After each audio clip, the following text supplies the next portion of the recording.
And that should, yep, that should be it.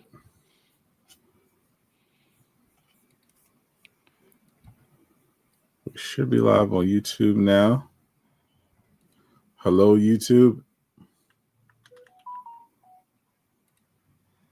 I see Hello, it. YouTube. Oh, there we go. All right. I see it now. Cold open. Hold open.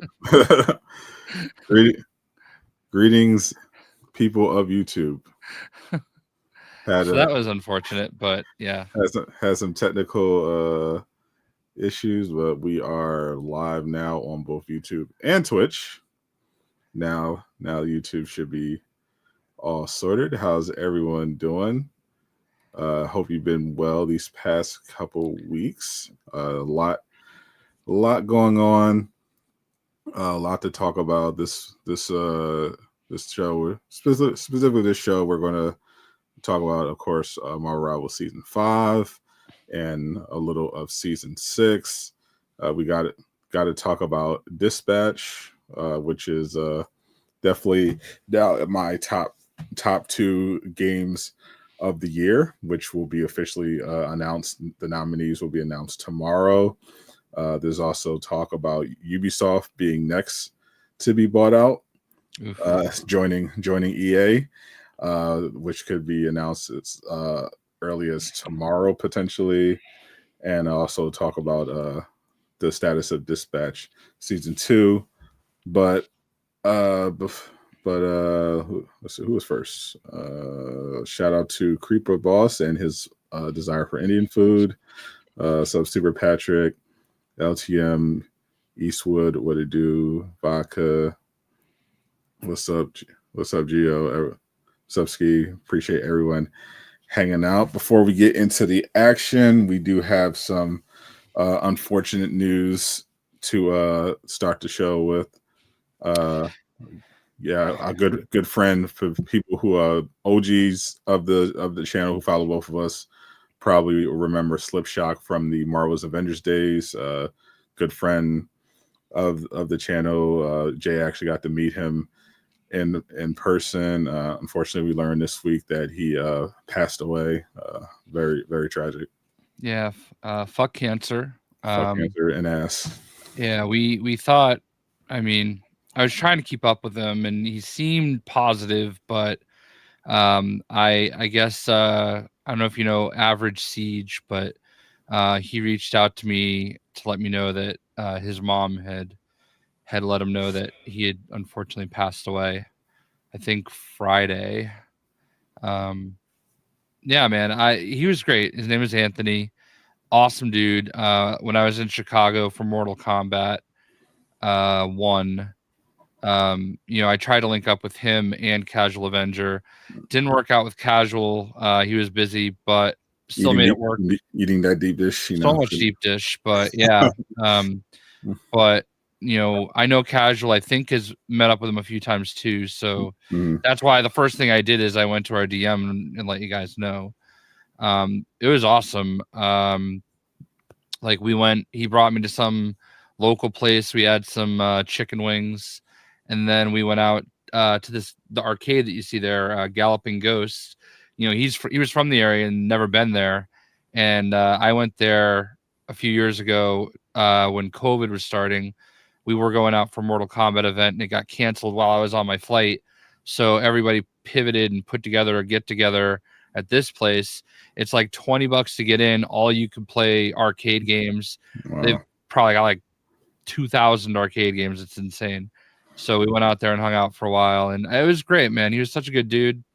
I actually, in my Pokemon Go, where is it? On my desk, I have this guy right here, Incineroar. Slipshock hated Incineroar. Like absolutely hated Incineroar.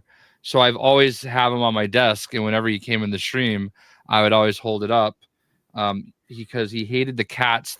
How the cats never stayed on all four. In Pokemon, they always evolved onto 2 feet. Right. So that was kind of my thing. And in my Pokemon Go, I have a perfect Incineroar, and I have 3 shinies all named after him. Like one of them is just Slipshock in all caps. That's my perfect one. Then I have like Slipshock for a shiny. Then Slippy McSlip is one of them, and then Slipshock with a less than 3 for a heart. So I don't know, man. It's rough, and it's hard to like watch everybody react because I think I was probably the first person publicly to like say it, because I asked Average, I'm like, are they keeping this private? Because I feel like people would want to know. Yeah. So he's like, yeah, I would, you should tweet it. And like even just literally as the show is starting, I see Bob Duck and Weave just saw it. Yeah, actually here, there's all my Oh, you're Slipshock. and like, and they've been like that for years, and like 2 of them are best buddies. So yeah, but just seeing everybody like Bob Duck and Weave, saw it like literally as the show is starting. Just seeing everybody kind of react to it has been, and then there's a bunch of quote tweets with people like, it's been tough. I've never had to kind of really do anything like that before. You know what I mean? So Yeah. it's been weird to like watch everybody else have to go through it too. But I'm glad, and I feel a lot of love for Slip, because a lot of people, you could tell that, people loved him because he was a good dude. So yeah, yeah. Because we, of course, he would tweet about his status, about how he was, not feeling well, his recovery, and yeah, some weeks it sounded like he was doing better. He was optimistic. I know he had aspirations for game development, and we met him, while he was streaming Avengers, and I always enjoyed watching Slip streams. He was one of those Avengers creators that I wish blew up more, because he just had such a good vibe. I just always enjoyed talking to Slip. He always was just showing up to everybody's streams, everybody's videos, just showing love, just being a generally good dude. And so it's always hard losing a friend. I've lost too many, and yeah, this one crept came out of nowhere. yeah.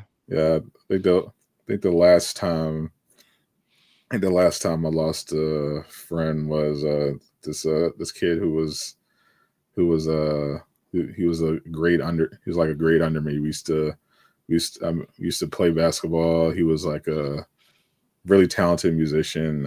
Found out he got shot while trying to break up a fight. I have a friend like that too. Nate Watkins. Yeah. I think we're in college at this point, but he was a grade under me, and one of our mutual friends, they lived next door to each other. So I met him through our mutual friend, and I would give them both rides home sometimes. And Nate was like the star running back at our high school. He was at a party just trying to break up a fight. Kid came to his house, started yelling. His parents were like, "No, don't go out there. Don't go out there." And he went out there. And that was it. It's always the worst when it's like young. Like Slip was such a young guy, and Yeah. and he had so much ahead of him potentially, but fucking cancer. Yeah, man. I've lost 2 of my aunts to cancer, and yeah, it's terrible. Yeah, one of my aunts is in recovery from cancer, and fuck, it's always rough. You never know, and then you never know who, if even when recovery seems to be going well, like sometimes shit just happens. Definitely wish nothing but peace for Slip's family, and we'll definitely keep his memory alive.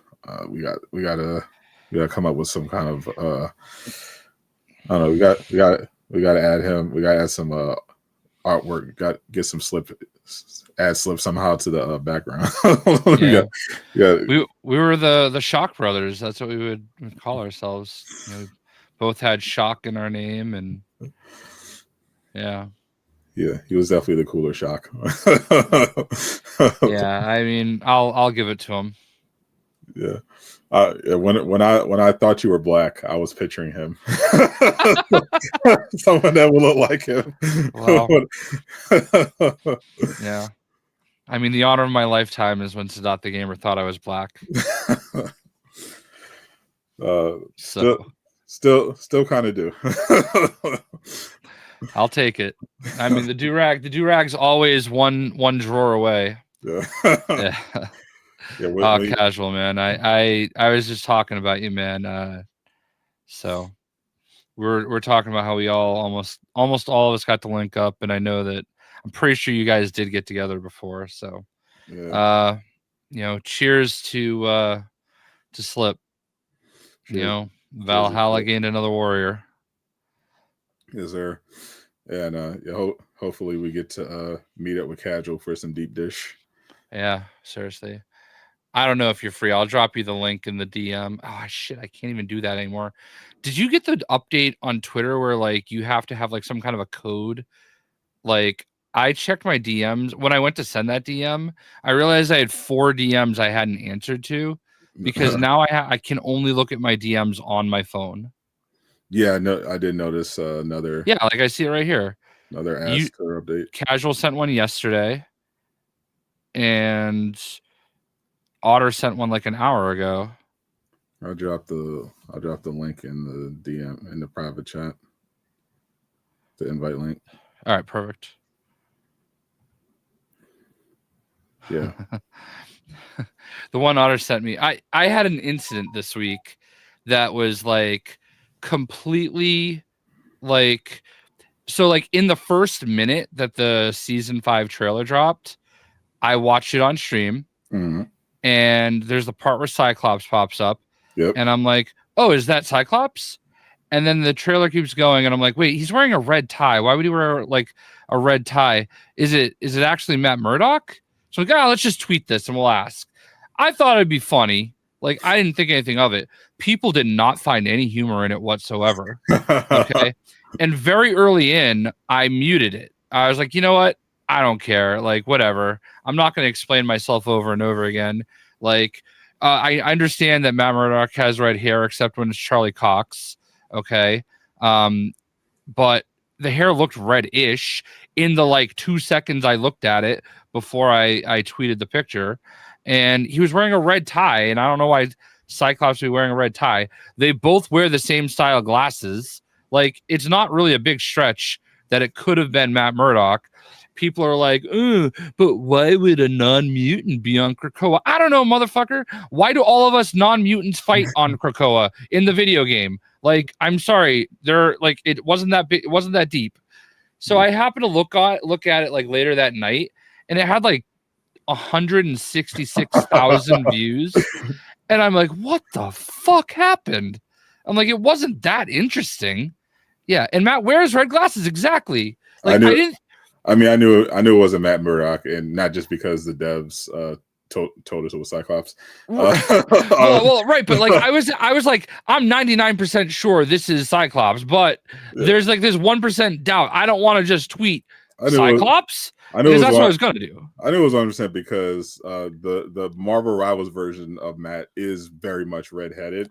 Yes, I realized that after the fact. And in terms of the lore, at that point in the time stream entanglement, because I read all the lore, right, in the last few seasons in particular, and at that time when the time stream entanglement kicked off, Matt was in New York because their timeline is like part of the run where Matt goes to hell, and he's dealing with the hand. So at the time he was fighting in the hand in New York, and then when the time stream entanglement happened, demons invaded, and Matt was fighting to save New York, and that's when he lost everybody, goes to hell, fights the beast, defeats him, and then frees the immortal beast, gets the power, and then goes to the Ape City. So I knew it definitely wasn't Matt Murdock, but I did have someone else. You weren't alone, Jay. Actually, it was worse. Someone in the comment section told me I was wrong and that it was Daredevil and not Cyclops. I didn't think it was like I'm looking for the picture. I don't know where I saved it to, but I didn't think I was like, I don't even think it was ridiculous. I was pretty sure it was Cyclops. All right. And I also did, I guess he was in the video earlier and I didn't actually see that picture of him.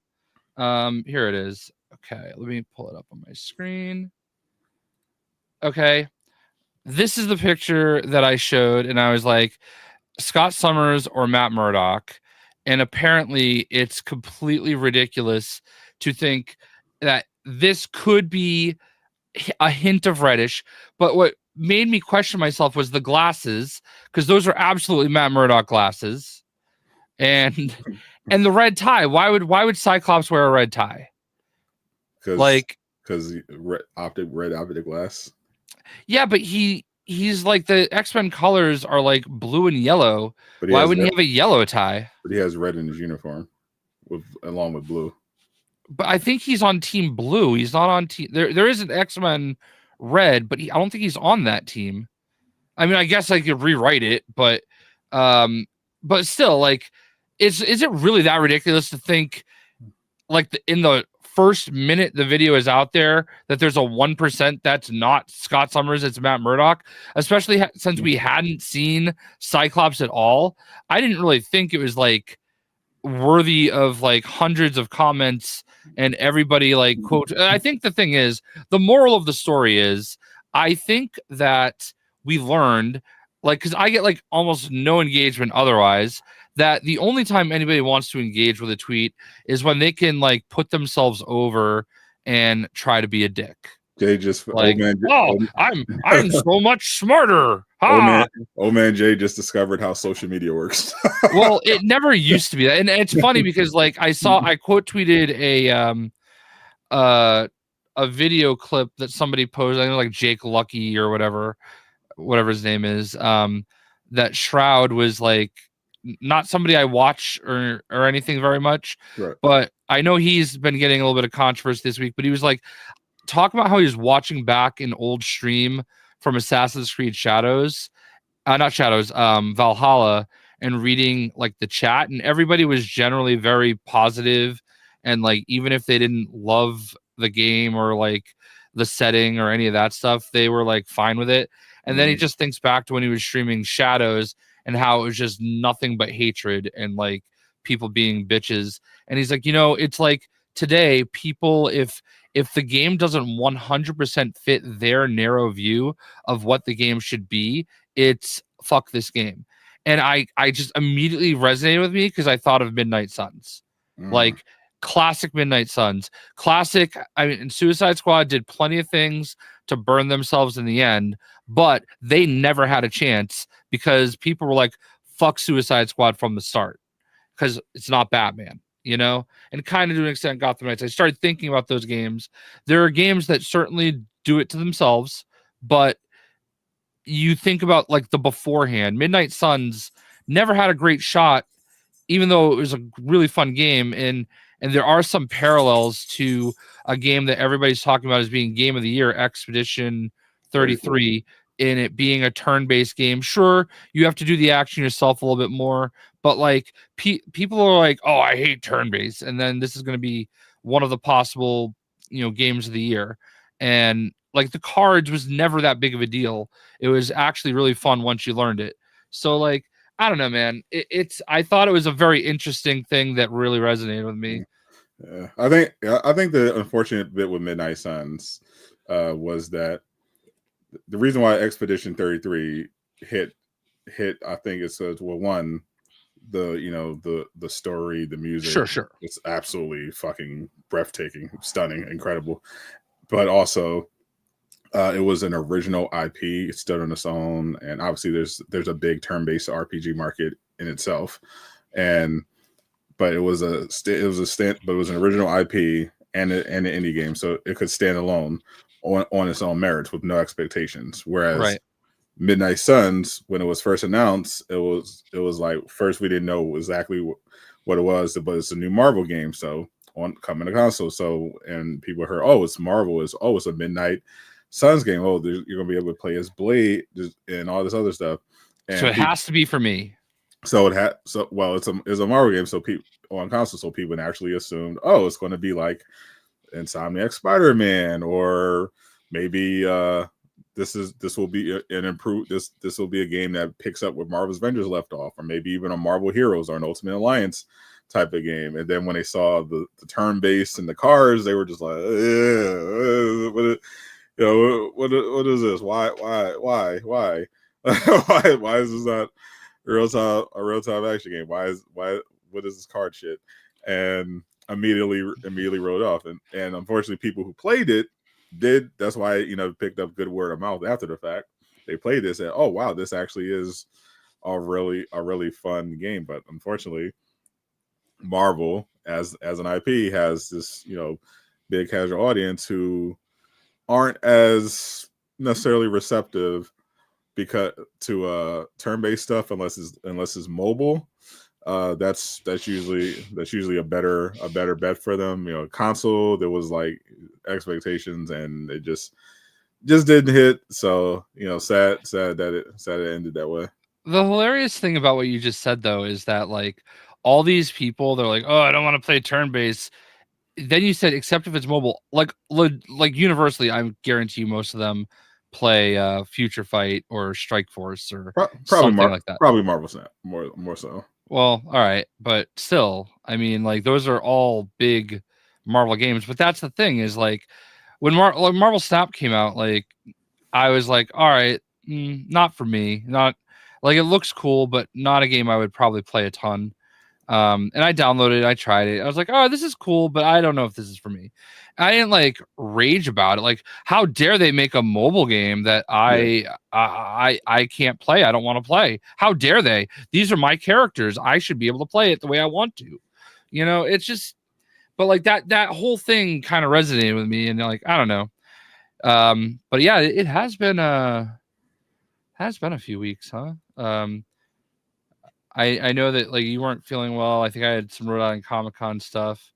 Speaking of Rhode Island Comic-Con, I'm a little annoyed right now. I'm fighting to get a refund because I did not get to, speaking of Charlie Cox, I did not get to meet Charlie Cox because yeah, it was the line was insane. It was I imagine.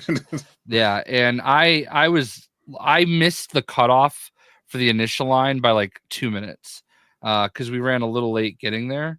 And if we were there like 2 minutes earlier, we would have probably been able to get in line for him and probably gotten to meet him. But I did get to meet a few people. You got to meet Luke Cage, Chris Jericho, I saw. Yeah, I'm going to pull it up, obviously, here. Right here. So here's Chris Jericho. Chris Jericho is awesome. I showed him a picture of my friend Aaron, who was in WWE for a while and worked with Chris. He was Damian Sandow. And I showed him a picture from our senior year of high school where he was actually wearing his Chris Jericho shirt. And I'm like, I thought you might appreciate this. He's like, oh, that's awesome. And he like immediately took my phone and started like zooming in and like it was like, I was like, oh, cool. All right. So obviously I got to meet Chris Jericho. That was sick. I got to meet Killer Cross and Scarlett. They were just so small. He's massive. I did not realize how huge he was. She's wearing heels. So, but also made me feel extremely small. He was just in WWE and he's doing great without them, but I really hope he goes back at some point because I really like him a lot. There he is, the man, the myth, the legend, Luke Cage. I do have a clip that I didn't want to like make a big deal about. Casual. I didn't want to make a big deal about, but I asked him, I was like, oh, so you're coming back as Luke Cage, right? He's like, I can neither deny or confirm, but we'll see. That was my as deep as I can go in my Mike Coulter voice. but he was awesome. So that was cool to meet. And then Najee Jeter, my goat. And we were recording at first, and this is his handler. I don't know, they're friends, obviously. You can tell they have a relationship. All right. Yeah. And Najee, he was maybe giving him a hard time. And then his friend looks up. He's like, "Oh, are you recording?" It's like, "Look, they got that all on video. Stop it." And I made sure to delete that. It will never see the light of day. So otherwise, he was cool. So we got Miles and Luke Cage. Should have told him you knew Sadat the Gamer, who knows Joseph Woody. I probably could have done that. I think I was gonna try to drop Caboose's name first. They were very like, you talk about Jay's old man brain. It felt like they both had Jay's old man brain at the moment. He seemed like he was also busy signing a bunch of other stuff that I'm sure he's gonna like give to the convention or something to give away. And a lot of people were like, "Oh, I didn't know he was in." There's some movie that he had photos for, but he was in something when he was younger. I'm gonna get him on a podcast at some point. Yeah, I would have pitched it there, but I don't think they would have remembered it. So yeah, I have other ways to reach out to Najee. So there you go. So but no, I mean, Rhode Island Comic Con's great. It's definitely like they book so many people that are really cool, and the only downside is like I had no shot Baby G and Hardball. I don't think that's what I was thinking of, but I guess he was in The Last of Us as well. Maybe that's what I'm thinking of. Because somebody looked at it and was like, "Oh, he was in this too." My brother's friend that was with us, and it might have been just The Last of Us. So, but yeah, there's lots of cool stuff. So that's always a good show to go to. Oh, you're trolling. Okay. That's always a good show to go to. I appreciate that they gave me a media pass, and you know. Oh, I see what you meant. You were. I don't know how I can get that to casual. Or did you say you dropped it there? I don't know, because I have to look at my phone. The invite link I put it in the private. Yeah, I'd have to open this on my phone. I'll figure it out. Oh man. But I don't even know. Casual, do you even have like time to get in here? I don't want to pressure you. No pressure, but a little pressure. Only if you're not eating deep dish. I know how important the deep dish is to you. Yeah. Now home. All right, bet. All right. Then I won't even stress about it. So we'll get you on it at some point. But yeah, I've yet to go to a con. I was instead getting my Marvel Rivals coverage ready. It was a fun week. A lot of people. I saw Maximilian Dude finally came back just because of the strength of Gambit, our boy. I had some pretty good matches with Gambit, even in ranked, which he's fun. He is so fun. I love Gambit. He's officially my new favorite hero. Yeah, I'm definitely enjoying him. He's the first new hero that I was able to get to. What's this? The second rank, not captain. I don't remember. I think I'm at the third rank for Gambit. Well, it was the first new hero that I was able to get to the second rank on the first day. Probably in a long time. Night, yeah. First one I was able to get to night in a long time. So yeah, I definitely want to Lord Gambit. He's my go-to. He's a lot of fun. The season is great. Shout out to everyone who supported all the content this past week. We hit trending on our Gambit video. went absolutely insane. And not only did we get Cyclops, or Matt Murdock as Jay calls him, but those actually because of their early access, which shout out to Rivals for changing up the marketing strategy by having all the new season content roll out the same week of the launch instead of having us wait a week. And I think that was definitely a better move. And on the early access server, we got to get through the gallery cards and get a preview of who's coming in season 6. We got to read the final lore entry and get the full story. I did a video on that as well. But spoiler alert, it's Deadpool and Elsa Bloodstone. Yeah, interesting picks. I mean, Deadpool, I really truly feel like you can have be anything. Yeah. For any reason. Elsa, probably DPS. I imagine she'll be a duelist, but Deadpool, yeah, I was thinking he could, because of his unique powers and the fourth wall breaking and everything like that, they could be very flexible. Obviously, everyone assumed Gambit was going to be a duelist, and he ended up being a strategist, and they designed him amazingly. Deadpool, Deadpool, I can easily see being like a mobile Vanguard, like a Captain America, because of his immortality. They could really do like interesting stuff with that to make him a Vanguard. Yeah, I have this like idea of him as a strategist where he like throws chimichangas at people to heal them. Like, and I always talk about there's this one book where it's a X-Force book, and he was in X-Force with Archangel. I think Wolverine was in it, Psylocke was in it, and maybe one or two others. Phantom X, I think. And Archangel, they just gotten to him. He had been held captive, and I think Apocalypse had him, and he was very malnourished. And Deadpool like is just slicing off parts of his arm and feeding it to him, and he's like, "Where did you get this food? Just promise." And he's like, "Just promise me you're gonna eat it, little bird, and don't ask." And it's I think of that and I'm like, all right, that's like an example of how you could theoretically make him a strategist. But I don't know. I mean, obviously he's going to play a little bit like Blade, I would imagine, because you've got the ability to have swords, the ability to have the machine guns. Yeah, 2 guns. He could also have, for movement, they could also give him his teleport device.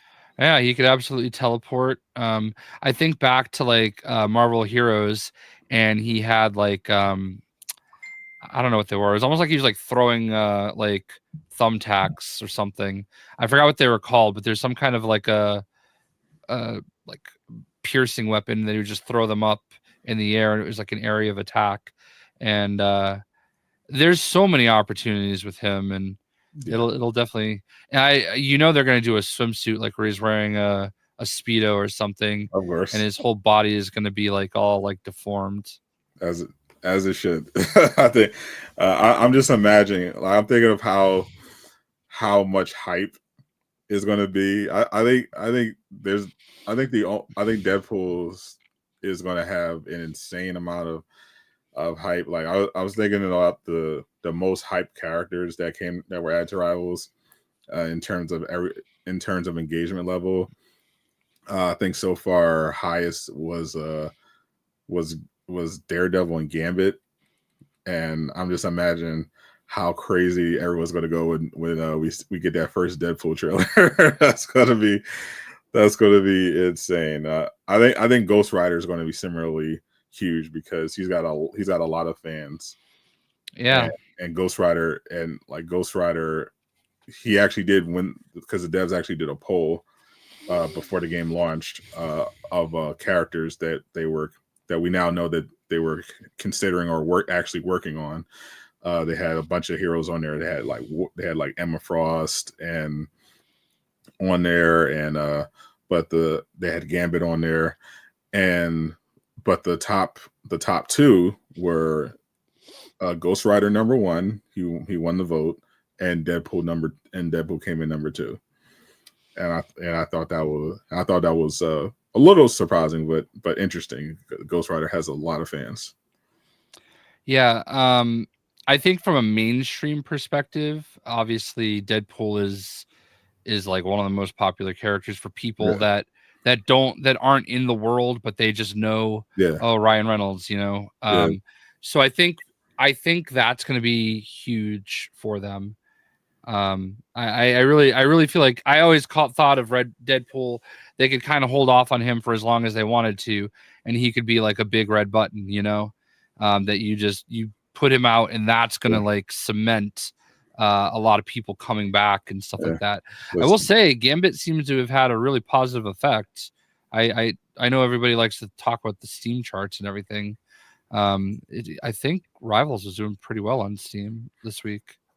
Yeah, typically does decently, but yeah, funny enough, I didn't check to see it the first day. When I checked, it was like Saturday. I checked like randomly Saturday, early Saturday, and it was had like a 24-hour peak of like 93,000 or something, like that. But no, it actually had the biggest spike in a while from adding that PvE content. They went to over 120,000. Oh, nice. But funny enough, I actually saw that Rivals is doing as I suspected, but it's doing better. It's still doing really good on Steam, but it's doing much better on console. It's actually I think it was like 7th or 8th most played game on PlayStation this past month. Nice. Oh my god, let's talk about the cross progression real quick. First of all, shouts to King Greek. I watched his video on how to do it. It is doing awesome, and I'm very happy for him on that. So I linked up my PlayStation and my Steam account, and I was fine if I just kept playing it on. I was fine if I just kept playing it on PlayStation. It's fine, whatever. But the only reason I wanted to link the other accounts is because I played the alpha on Steam, and I played the beta or the console beta on Xbox. So I should have had the blue Venom and the white Scarlet Witch, but I realized I never logged into the game on either platform, even though I had them downloaded. I never actually logged in once they came out. So I didn't have either of them on my account. But in the process of doing that, I got all the achievements that I had trophies for on Xbox. So they just unlocked the way they should, the way they didn't do for Midnight Sun, or not Midnight Suns, Suicide Squad, which if you ever see me logged on to Suicide Squad, it's because I'm trying to see if my trophies will pop, and they won't. So I every like month or two I like log in just to see if miraculously they will. But yeah, so now I have like all the achievements. So, and I've been playing a little bit on Xbox, and it feels good to have the controller I prefer in my hand. But there's one thing that I don't love, and that is, on the PlayStation controller, obviously you have the touchpad, and that's what you press to like check the score real quick. Yeah. But now I only have this little itty bitty button. So it is a little bit of an adjustment, but otherwise, I like the Xbox controller. I know it's all personal preference. But that's the one time I was like, oh man, damn. Oh well. I'll do the extra $10 and got all the passes free. Yeah, I think we all did that, Sam Murder. But yeah, no, I actually don't know. I mean, I guess it must have been a tech issue, but I'm glad they did this finally. Even though, I didn't really get what I was hoping out of it. My fault, I guess. I should have probably logged in, even though I wasn't playing on those platforms. But linking up was relatively easy. Yeah, and also I really enjoyed the Times Square. It's actually a lot of fun. People already hacked it. They found an exploit that allowed you to go to the other side of the barrier, and so you can actually just free roam around the entire New York area, even like the unfinished parts of the map. Travis is already annoying me. I'm gonna go ahead and put him in timeout. Haha. Oh, what, ban? No, is that just? I just want to put him in timeout. Bruh. Ban him, did it? Eastwood, fix it. I fucked up. because I'm not even a mod on the Aftershow. No, we're not gonna ban him. I just wanted to time him out as a joke because he's negging everything we say already. Jesus, Jay, always giving us more work. Now I have to fix it. Well, that makes it even better if I have to make Sadat do something. Yeah, but yeah, the Times Square is filled with really fun Easter eggs. I was roaming around when I first logged into the update just to see what they had everywhere. Most people spotted the Black Cat wanted poster, and Kingpin. He's the mayor, and he actually took credit for us defeating the vampires and saving New York. Did you go hang out at Hot Topic? I did go to Hot Topic. Herbie's. I enjoyed Herbie's store. The Van Dynes. They're going to pop up a lot. The Van Dyne store. Those costumes are actually arriving. This week. I don't love any of those. I really like the magic one, especially in the demon form. Obviously, Strange looks ripped out, but her demon form reminds me of Android 21. I mean, that outfit, in Mr. Fantastic is, but I just feel like all those, they're going way too hard on original outfits and costumes. I just prefer the comic ones. Although I will say their original Assassin's Creed Gambit is pretty dope. And it's got a fun Easter egg in there for people who read the lore. He's actually in his MVP. He's actually stealing something. Oh yeah, a piece of paper from this sealed in energy thing. I think that's a reference to actually the lore of season 5. Gambit was actually hired by the Grandmaster to steal something from the collector. When the Grandmaster was touring his theme park, because he had to break out because early in the lore, Psylocke, it was a real Psylocke, Jeff, and Mantis were all being held by the collector after the time stream entanglement, and they all escaped. And that was our first Deadpool tease, because Psylocke told Squirrel Girl that a strange man in red was sent by the collector to find the people who escaped. I did read that. Yeah. And so while the Grandmaster was walking through the menagerie, he noticed that there was a contract that had Victor Von Doom's name on it, and he thought it might be significant because he views Doom as potentially as a threat to his own life as well as the universe. And he noticed it wasn't part of the collection, so he thought it might be something important. But the collector caught him before he could look at it, so he hired Gambit to come in and steal it. And Gambit brought Rogue with him, his lovely wife, and they both not ready to make her a widow yet. Not yet. Yeah, she actually was the one that stole it, but using her power she absorbed Chronovium, and that was how she was able to get through the defenses. But they stole it, and collector was like, you know what, I'm not gonna collect them, I'm gonna fucking kill them. So he sent Elsa and Deadpool after them. That makes sense. I mean, Merc for hire, Merc with a mouth, and Elsa. I mean, and those two, there is a significance to it because those two had a big comic run together. Because Deadpool was the king of the monsters. He brought his little pet Jeff to Long Island, which was where all the monsters lived. Yeah.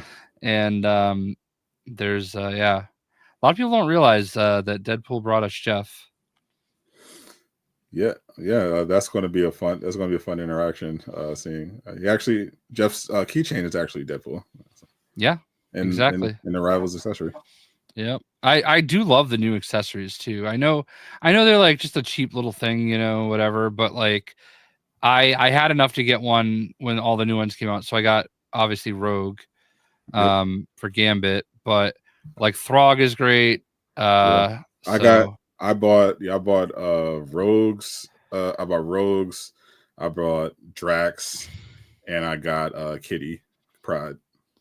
Yeah, the Drax one is sick. Oh, great! Now that I know that I can put him in timeout and it doesn't actually ban him, I can do it like every time. I saw his name. Yeah, I was checking the bans and I saw his name was down there. So good. Just a professional hater. So honestly, prefer to go to Nolan North than Ryan. Yeah, they're not going to pay for Ryan. There's not a chance in fuck there. Anyone who actually thinks they're getting Ryan Reynolds is insane. Yeah, especially since Nolan North is already on the voice cast. Like they're not going to hire Ryan Reynolds to do Deadpool. When I met Nolan North, I had him sign a Marvel's Avenger Iron Man Funko Pop. Oh, nice. And I said, I bet you don't get many of these. And he thought that was funny. You can report the video. The difference is Jay's actions actually do something. Yours do nothing. Yeah. Report it for what? Like, so what if they get Neil Patrick Harris? I mean, that'd be interesting. I'm personally not a fan. He's voicing Deadpool in Deadpool VR, which comes out this month. I don't love it. I think it sounds like he's trying to Ryan Reynolds it up a bit, and it just doesn't do it for me. I think Nolan North's is perfect. I think I'd actually like his voice for Deadpool better than Ryan Reynolds. Manny offered to like record the game for me. If I'd just buy him the game or something. I may do that. I think I'm done buying new tech for a while. I don't know if you had a segment for all the new hardware that is like floating out there, but we can definitely mention the new Steam hardware came out. I saw Mighty Keith had a really funny skit on it. Yeah, I didn't watch it yet, but I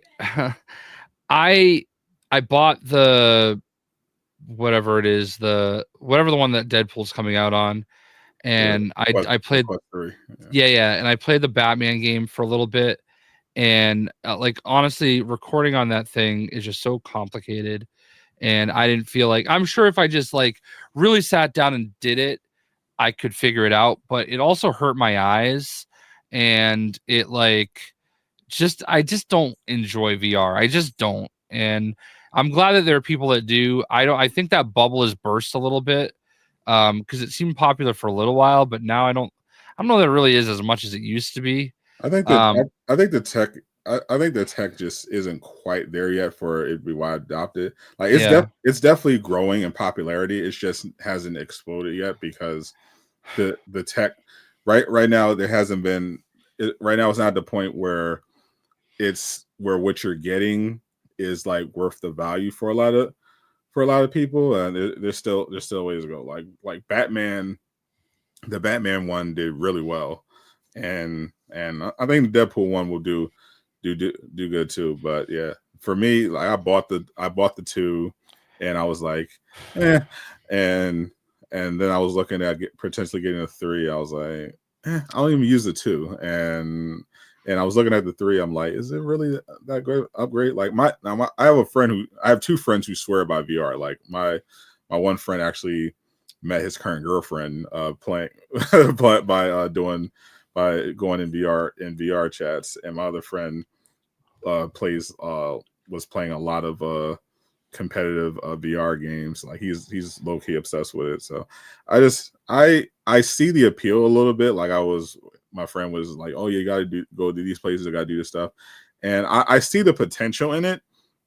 It's just not there yet for me. But I think there will be a point where VR is going to be mass adopted. You know, I'm someone who watches a lot of anime, and some of my favorite are the ones where they have like full dive VR headsets where it basically feels like you're actually in the world, you know, and I'm like, that's clearly going to be the future, but it's just we're not at that point. We're not. Yeah, I returned that Quest 3, and I also this week took advantage of the fact that I'm a Best Buy reward, whatever their like VIP program is. When we bought our refrigerator, we got it because it gave us like an extra few years warranty. It also lets us return them, like return stuff, I guess, in 90 days instead of 15. And I took advantage of that with the ROG Xbox Ally X because I finally sat down and started setting everything up.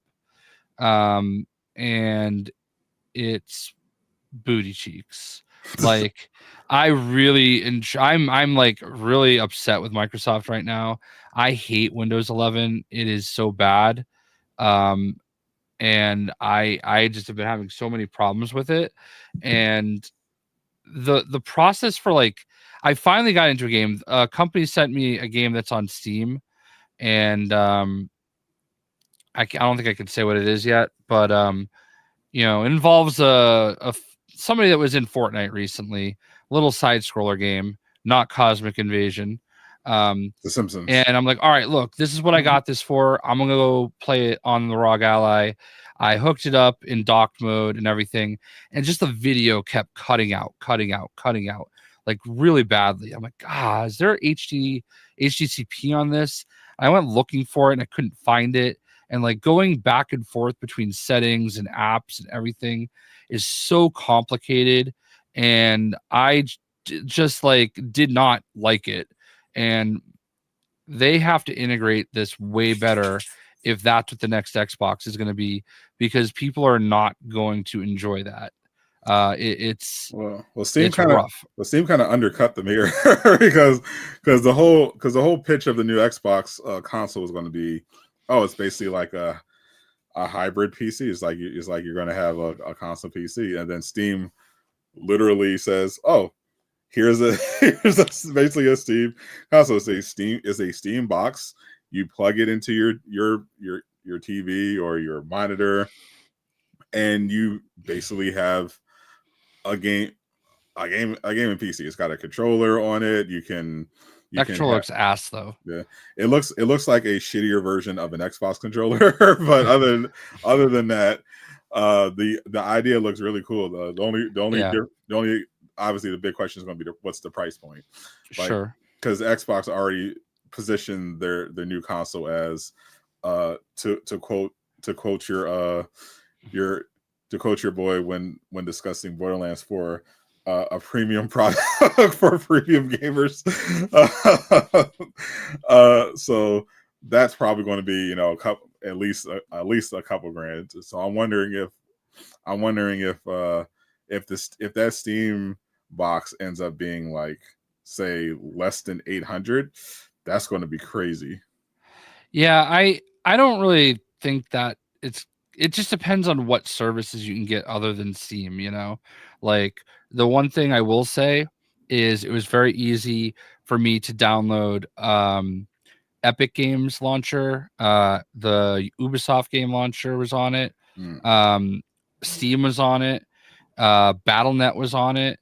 Like if that's what Xbox is able to provide, like I will say, like if it all worked better, that is exactly what the next Xbox could be and should be. Right. They just need to streamline everything, because I was going back and forth from like so many things, and it wasn't like an easy thing to do. Like I could press the Xbox button and get back into the Xbox menu, but that didn't help me when I was trying to go into Steam, go back and forth from Steam and the settings. So Hoarder might have figured it out. If it's a side scroll coming out, you can guess. I won't acknowledge, but Jay cannot confirm or deny. Yeah, I will say it's maybe a horror movie related thing that the main horror guy was just in Fortnite, but I think the 6-7ers will appreciate it. I'm sure. Don't get them started. Yeah. So, yeah, we even got Eastwood doing it. Yeah, he's like 100. Why does Jay look like he's juggling balls? Because that's what you don't know. That's what the kids do. Listen, my wife's a teacher. I have to know what all this stuff is. 6, 7. It's kind of like a shrug. It's supposed to be like. Well, all right. So I don't know if you saw it, but like there was a video that ESPN posted from SportsCenter, and it was like the Auburn women's basketball game, girls at the free throw line, and it was like Auburn had 66 points, and it must have been like kids night or something. Like they must have like literally bussed elementary school kids to this game because there were just a wild amount of children at this game. And when she hits the free throw, the whole crowd just goes nuts, and it's nothing but kids going 6, 7, and they're like just all doing that nonstop, and it's like crazy. I gotta tell Eastwood to stop. No, honestly, if Ski is annoyed by the 6, 7, I think Eastwood should keep doing it. That actually reminds me of a really funny moment in Dispatch when Prism, she's the villain turned hero. That's she's basically like their version of a Nicki Minaj if she had superpowers, and like she's a big musician, and she gave her backstory about how she got her first big single, and Robert was like, I'm sure it's slapped. And she was like, please never say that again. It reminded me of something Jay was saying. Yeah. I love when old people use new slang. It's weird because I don't like, I just turned 45 and I don't feel like I'm 45. If that makes sense. Like, so I don't like even think of it like because I feel like I'm just surrounded by people that are like a third my age and or half my age at least. Sure. So it like kind of keeps you a little young. Yep, like Epstein. Yeah, I had to think that one through a little bit. Yeah. Be very careful with his phrasing. Yeah, I mean, I think one of my all-time favorite ones is when I told Gio I missed when he was 14. Yeah, that was that was definitely out of context, not the greatest. The wildest thing you've ever said. Yeah, not the. But I'm okay with outside of the pegging thing. That was pretty wild too. Listen, I'm okay with creating lore. The pegging lore is elite. Look, if you know, you know. Look at it. But yeah, speaking of my favorite game of 2025 that Jay still hasn't played yet. Liar. Did you actually finally play Dispatch? I played the first episode. I uploaded it, and I will get to the rest at some point. Oh, so you did. Oh, so you didn't finish it? No. I got started. I didn't. They're about 45-minute episodes. I beat it twice, but that's fine. But like, I just had a lot of other things I was doing. I haven't even started Call of Duty yet, and I don't even know if I want to. A lot of people, funny enough, that's another thing we can get into. A lot of people haven't started Call of Duty. People are concerned, especially over at Activision. But yeah, Dispatch became a bit of a phenomenon. Phenomenal, in fact. I've been glazing this game ever since it first appeared at the Game Awards. Consistently, I in all my upcoming superhero videos, my live streams, I've just been glazing Dispatch, saying, "Oh, this game is going to be so good! I can't wait to play it. I hope it comes to console." So I was so excited when I found out it was coming to PS5, and I've been streaming it ever since the first week. I think around episodes. I think episode 5 and 6 is where it really blew up for my channel. We had unexpectedly had like 30,000 people watch the stream, and I saw it just picking up everywhere. And then for the season finale, I had crazy 90,000 people watching the stream, and it's all over. It's been all over social media. Of crazy. The player it debuted at 12,000 concurrents on Steam, and by I think by the third week or second week, because it'd been like 10 days, they announced that they had reached 1 million sales, a million copies sold, and that was when they were at like 30, had climbed to like 30,000 on Steam, and by episode 7 and 8 for the finale, that number had reached 220,000 on Steam. Nice.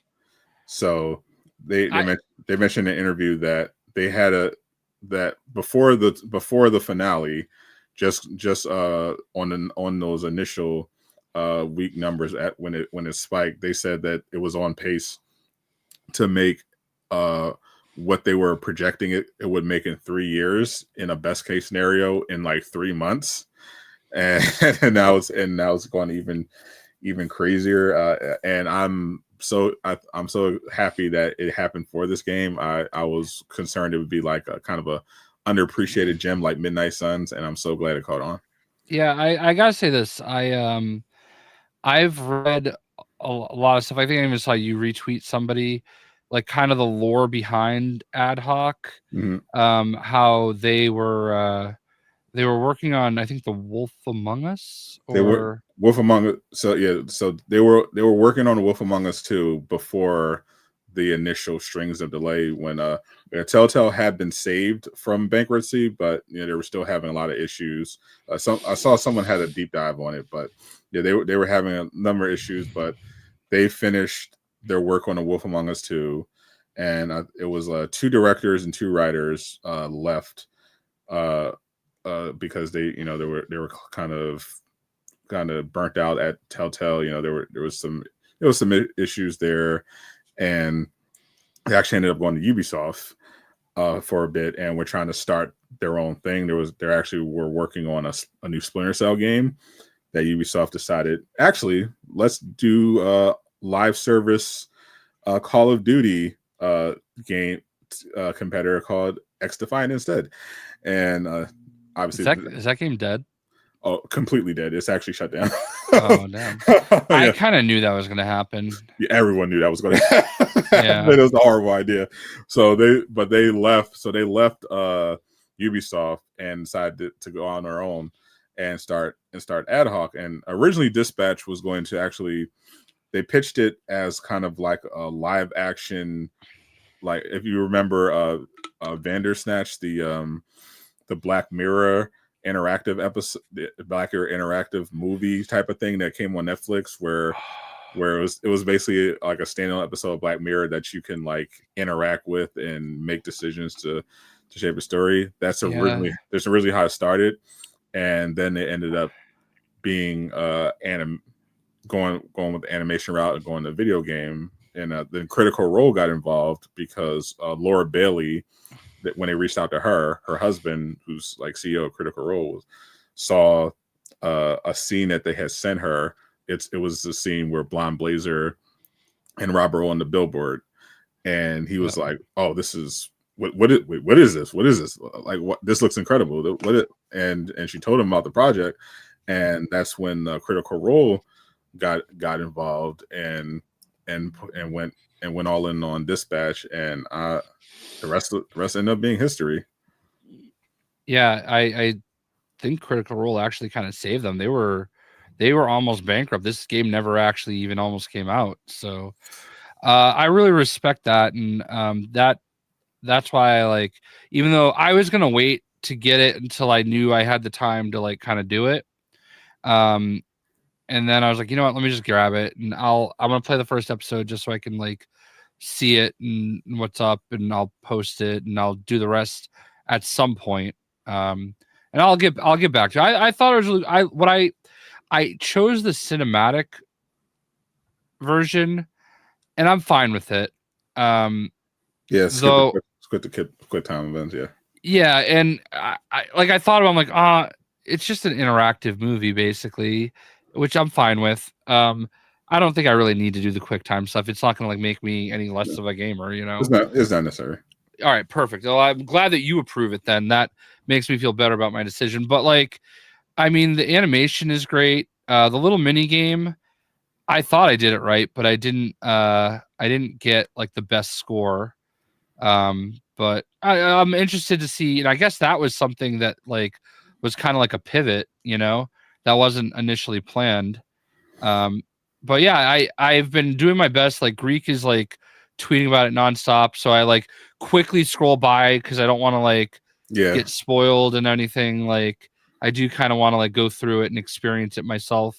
Um, I think the story is definitely engaging right out the gate. You know what I mean? So I really do think it's I support and appreciate that it's going to be contending possibly for game of the year. It's for a lot of people. It's officially now, like, because the one thing that I was personally concerned about were the reviews, because to the best, to have the best chance for a game of the year nomination, you need like at least like a 90 usually to like be like a lock or near lock, and they hit it exactly 90. People, critics reviews were just finally came in because they were kind of waiting because of the episodic nature of it. They waited until the last episodes came out to publish their reviews, and it ended up at a 90 on Metacritic, universal acclaim on Open Critic. So one of the best reviewed games of the year. Ton of hype. People all over posting about it, and they definitely deserve it. I hope it's nominated for game of the year. I think it's definitely up there. I still think I think probably Expedition 33 is still the best game of the year, but I think Dispatch for sure deserves a lot of nominations. For music, acting, and game of the year. Yeah, I'm fine with Expedition 33. Even though I didn't I played the prologue, and it's one of those games where like things happened. I didn't go back to it. A lot of times, when something's not doing well, you're like, all right, well, I have to pivot, to something that people will actually watch.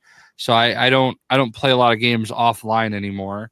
If I can't really get content out of it, then I don't know. YouTube's kind of ruined that for me a little bit, especially where family, whatever. So like, from 4 to 7 Monday through Friday, I am generally unavailable because that's like when my wife gets home. We have dinner, we have TV time, all that stuff. So like my day is broken up in different ways, and so like I don't know. I think I'll go back to it at some point, but like I saw enough in that first prologue portion to be like, holy shit, I get it. You know what I mean?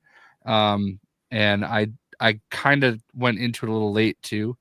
So yeah, I really like it when the smaller studios do good stuff. Yeah. And I want to see them do well. That's been an insane year for small studios. We had a ton of just small studio games blow up. Dispatch feels particularly satisfying just because of how troubled the development was, and how they had to overcome so much, and now they have a certified huge hit on their hands. And because of the potential of it, they in the way they built it, they have so much room to grow beyond this. Obviously, a lot of people asking for a season 2, and they actually were forced to address it because they said it was a question mark before, legitimately. Because funny enough, they didn't think this game would be nearly as big as it was, because they said that the initial play testing, the people they had like play it early initially, they didn't vibe with it nearly as much as people are now, and so a lot of reactions surprised them. And he said maybe they thought maybe it was just not a big enough sample size, but they think mostly what really contributed was the episodic nature of it, because they released it like a TV show where new episodes drop the same time every week. It kind of had that Game of Thrones effect, which is why I wish more companies would release their shows even if it's on streaming, release your shows weekly at the same time instead of just dumping everything on your platform at 3:00 in the morning. It's been proven that episodic releases are just better, because now the new episodes drop, everyone goes and checks them out at the same time. Then you have a week of discussions and reactions and theories, and then everyone's gathered around waiting for the next drop, and that was how the game was able to build all this positive momentum and through word of mouth and anticipation, and have people hooked, waiting to see what's going to happen on the next episode. And even better because it's interactive and you have all these different choices to shape the story. So I think they have a huge potential franchise on their hands.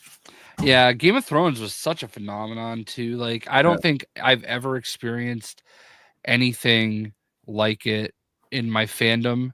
Yeah. Like, every Sunday night you stopped your life and you watch that show. Yeah.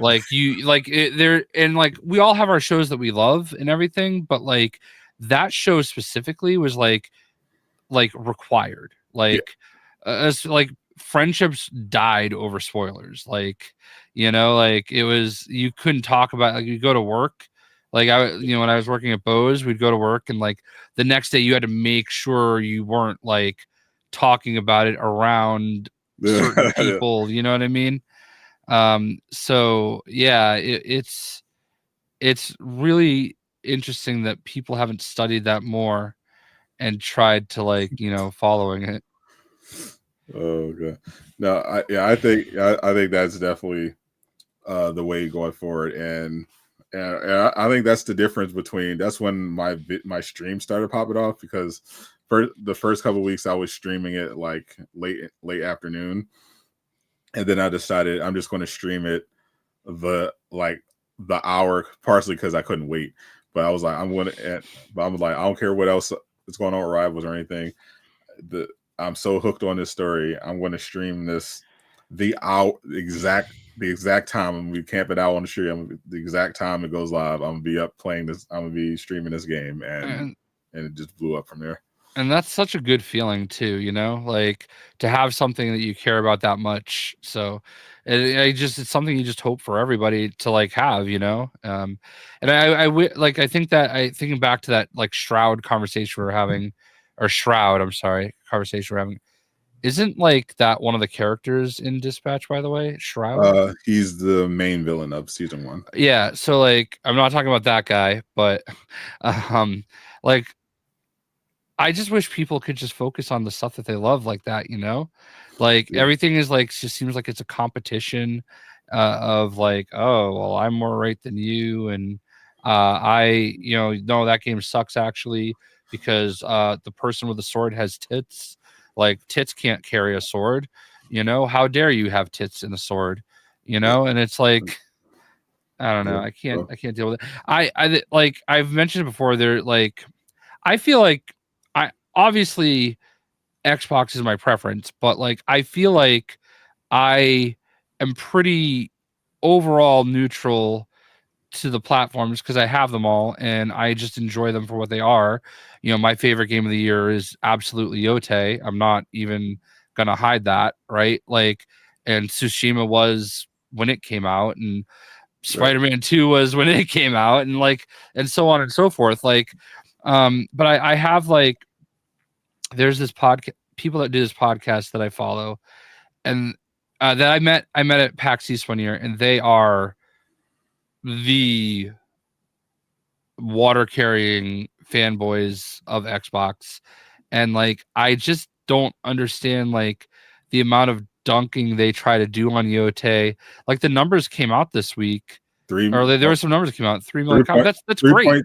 3.3 million copies, and I was waiting because I knew it was going to happen. Every grifter was desperately trying to find a way to spin it as a negative. Yeah, but it was the best-selling game of the month. If you're the best-selling game of the month, regardless of how many copies of the game you sell, that's a win. Yeah, you know. and again, the budget was like around the same as Tsushima, which was like 60 or 80 million. So they've already turned a massive profit on the game. Like the grifters lost, like, but they just can't let it go because the main character didn't wasn't wearing a bikini with you know, triple D's. And I understand that, like, there are aspects of Erika Aishi, I think is how she pronounces it, that people don't like, and probably But valid. but it didn't. But I'm not even going to give them that charity. They're just, these are all just these idiot bigots who just hate. They use the culture war as like a smokescreen to hide their actual just straight up bigotry. Like they've made it clear over the course of Sure. all this covers that they just hate everyone who's not straight and white. Like that's just what it is. But they're also the same people that were like, "Oh, you have to play Hogwarts Legacy." Like, of course you do. Why wouldn't you? Only to own the libs. Like if Hogwarts, if the progressive wing of the culture war had just shut the fuck up and let Hogwarts Legacy be, they would have all been making anti Hogwarts Legacy content, because that game was objectively by their standards extremely woke. Like it had a story, it had a diverse cast, it had a lesbian teacher, it had all this black representation, it had had like our first transgender video game character, had a trans character who had their own like actual storyline.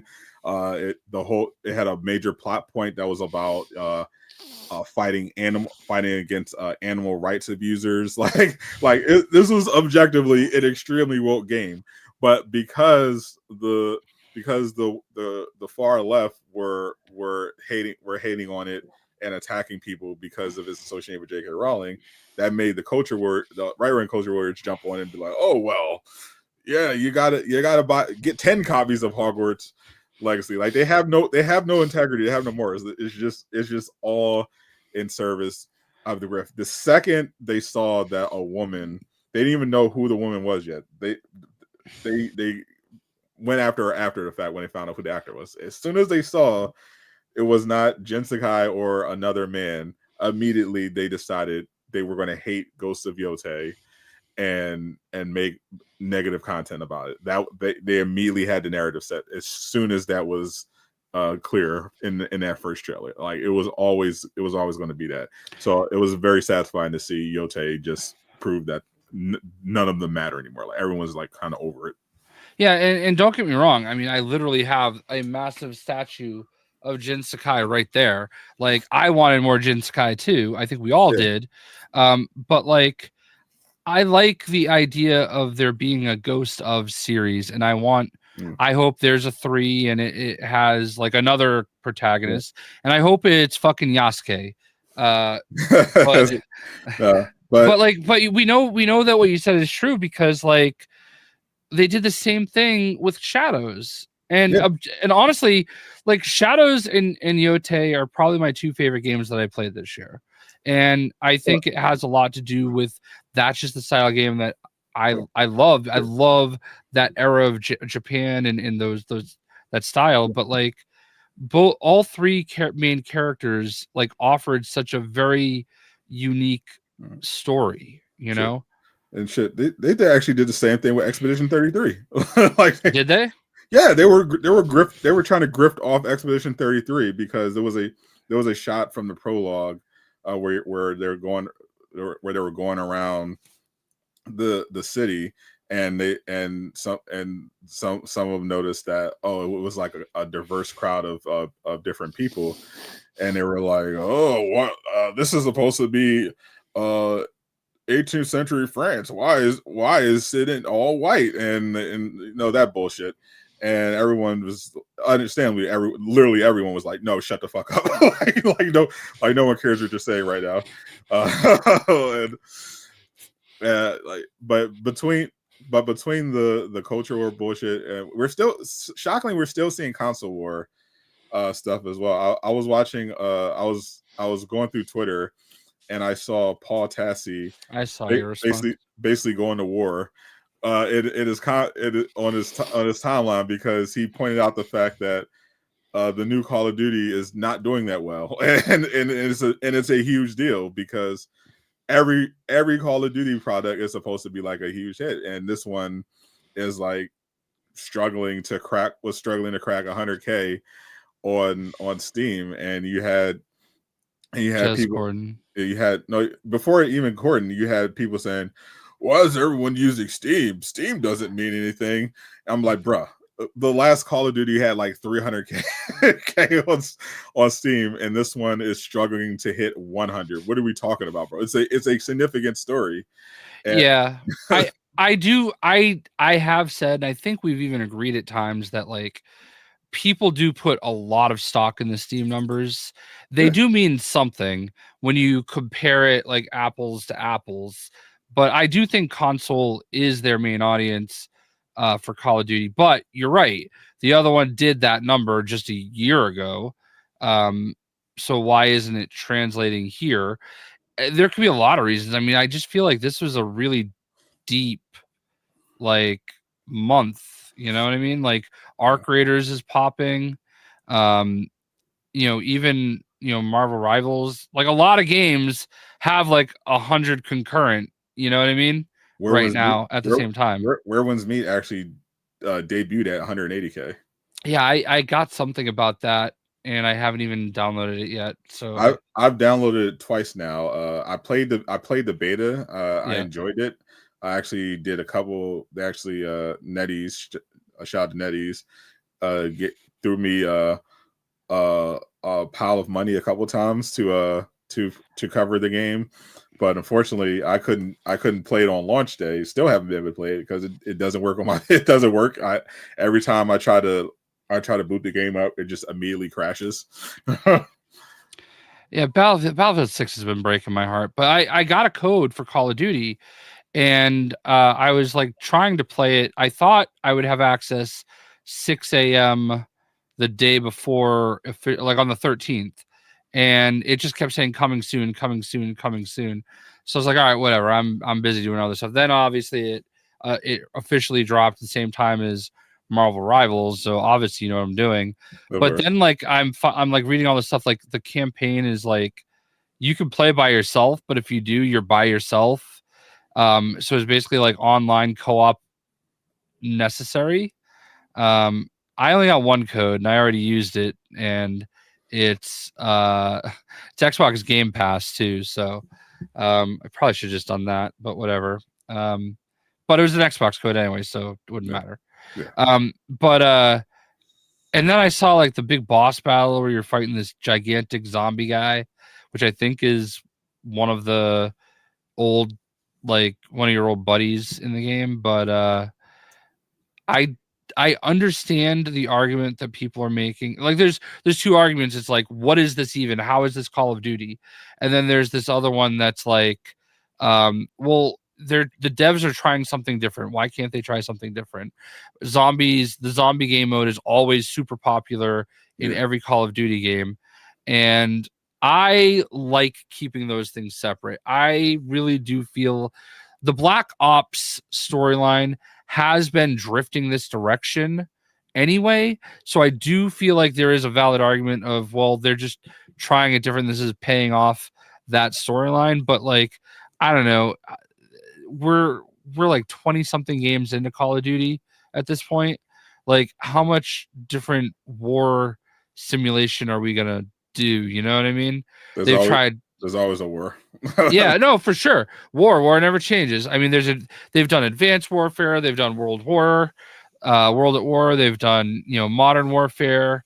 They've done it all, and they have always done a good job of like creating characters for their story and sticking with them.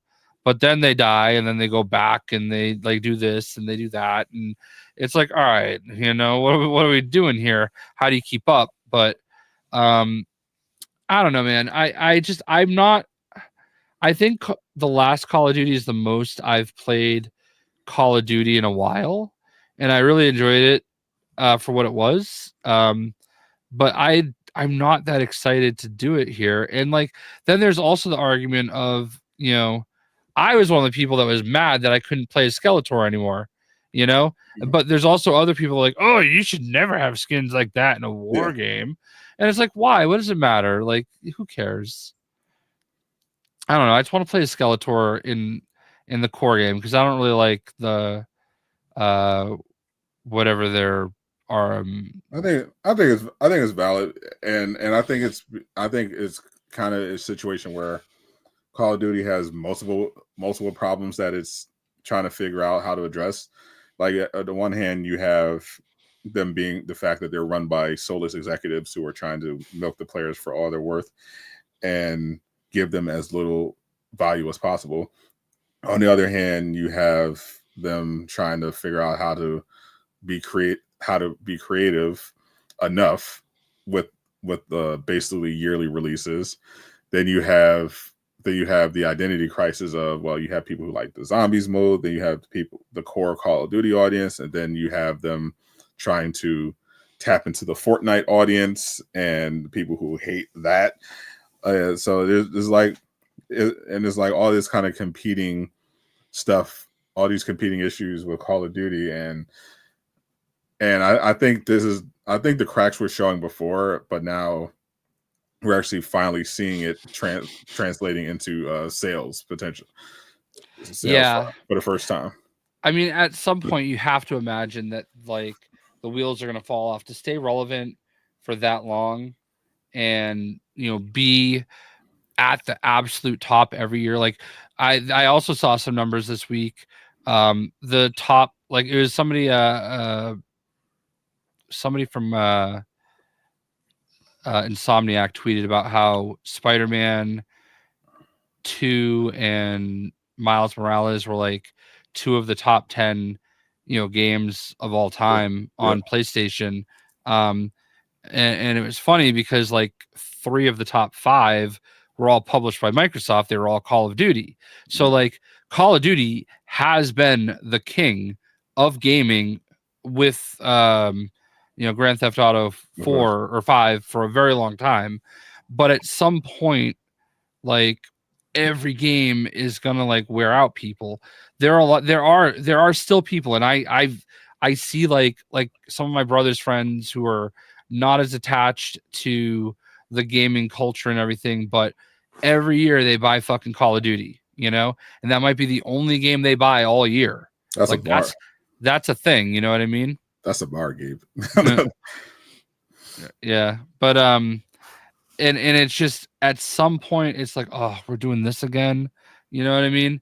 It like I can even speak for myself. I've been doing this, for over 15 years now. It's really hard to stay relevant.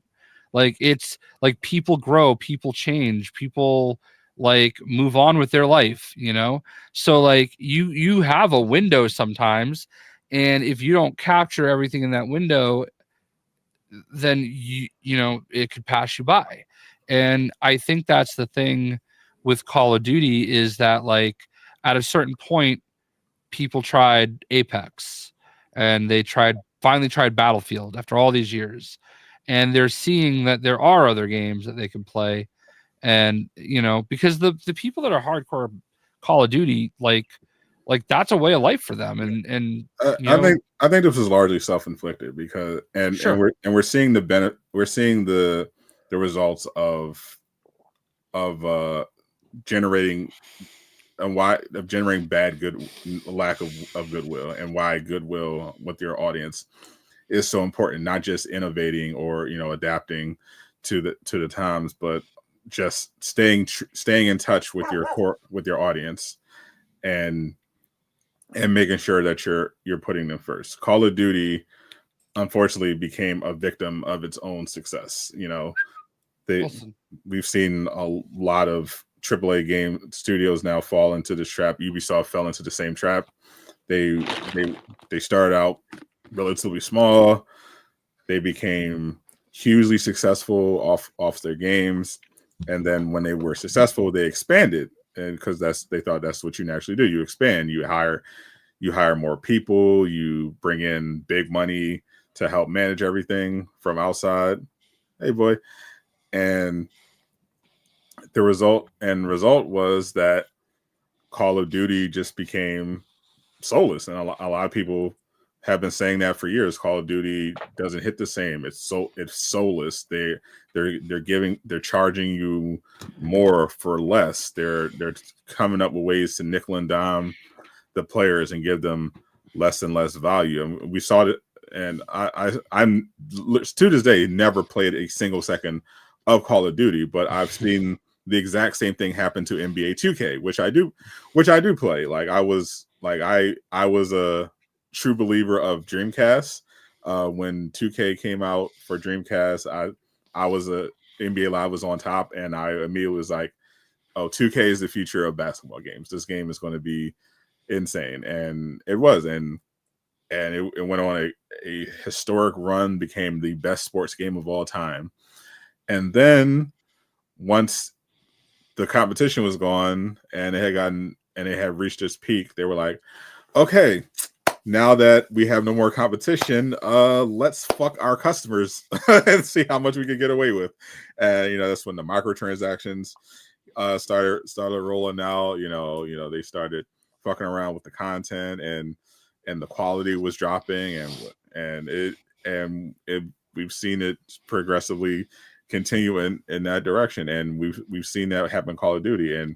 But for years people kind of look the other way, because it's like, well, even though all these people say Call of Duty's ass and it's bad now, it's still hundreds of millions of players. It's still always the top seller.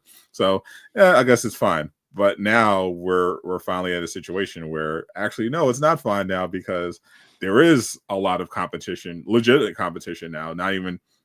And it didn't even take a Call of Duty killer, like not a game just trying to just be Call of Duty. No, just a variety of other games. You're all from all sorts of games. Your Arc Raiders, your Battlefield, your Dispatch, your Women's Meet, your Our Rivals. There are so many games now coming for people's attention, and new games popping up every day, especially on Steam, that come out of nowhere seemingly. And now there's not like a need for Call of Duty anymore. And because they've lost so much goodwill, they don't have that same demand. Like people are going to be lining up out the door regardless for GTA 6. Like this, that hasn't gone away. They still have their core audience. They still have more. They're still growing. But with Call of Duty, people are just like, oh, it's a new Call of Duty. And that's just where it is.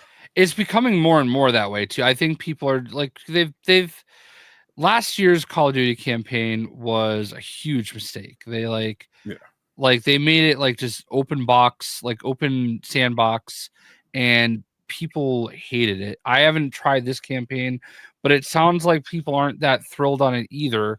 Like I've seen people that I follow complain that like, if you don't have co-op teammates, you have no teammates. And like that can be important, like having somebody else shooting with you, you know what I mean? Yeah. But I don't know. I do feel like my biggest thing is they combined everything into one Call of Duty app. Okay. So when you open up Call of Duty, it's got, all the games are built into it, and you can access them from that app. So everything that's been out since the app launched, so you can go in and there's Black Ops 6 and Black Ops 7 and yada yada that came before it, and then Warzone. And you can but to me, the big issue that I have is that like when you do that, to me, everything that when you're selling stuff in the game, everything that you buy should carry over, Right. Like I have Spawn in Black Ops 6. I don't know, whichever one. Spawn was in the Battle Pass, right? And I can use him in Warzone, but I can't use him in Black Ops 7. And I can't use him in what other game? And then I bought Skeletor in one of the Call of Duties, and I could in Warzone, and I could use it in the Call of Duty that was out at the time, but I can only use them in Warzone now. And it's like the whole reason I started playing Call of Duty again was because they put Skeletor in the game. And like that's a thing.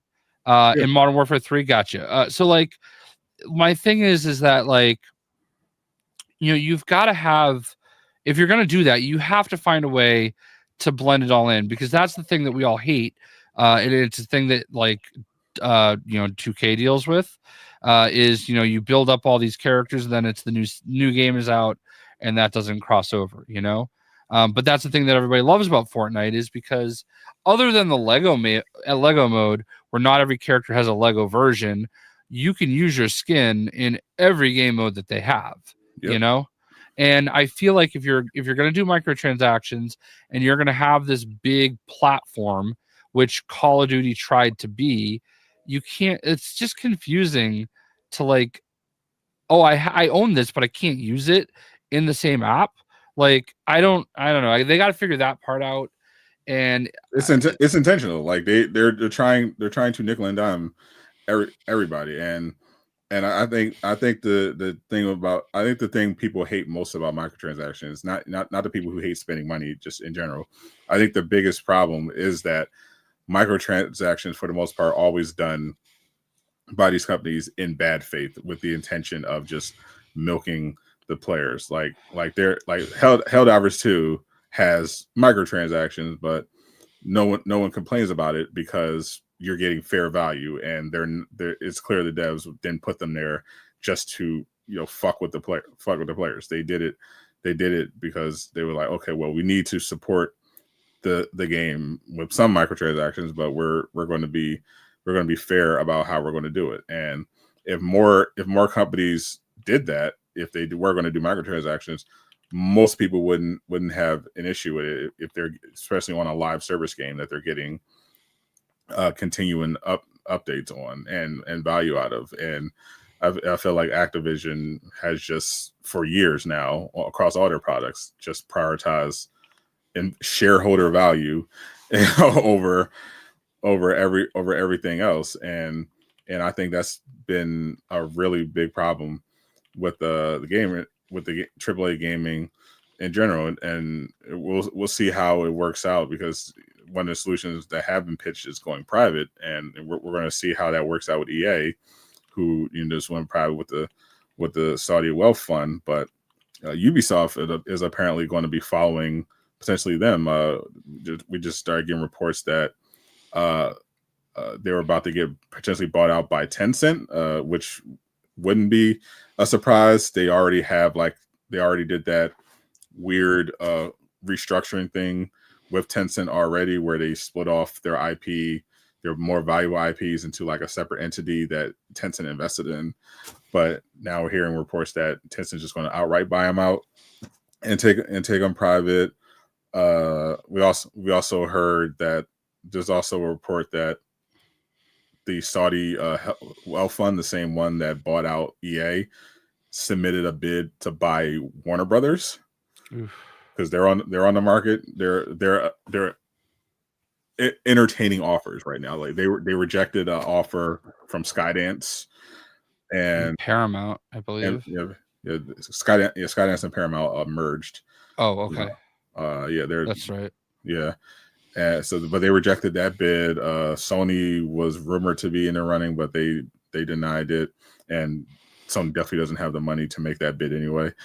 But now we're hearing the Saudi wealth fund just submitted a bid to buy Warner Bros. So imagine how much of a shit show that's going to be if they accept that offer. This is not surprised. This is going to be kind of where we see a lot of, I think, AAA studios going private as a way to not just survive, but kind of adjust, because they've been looking for ways to scale back.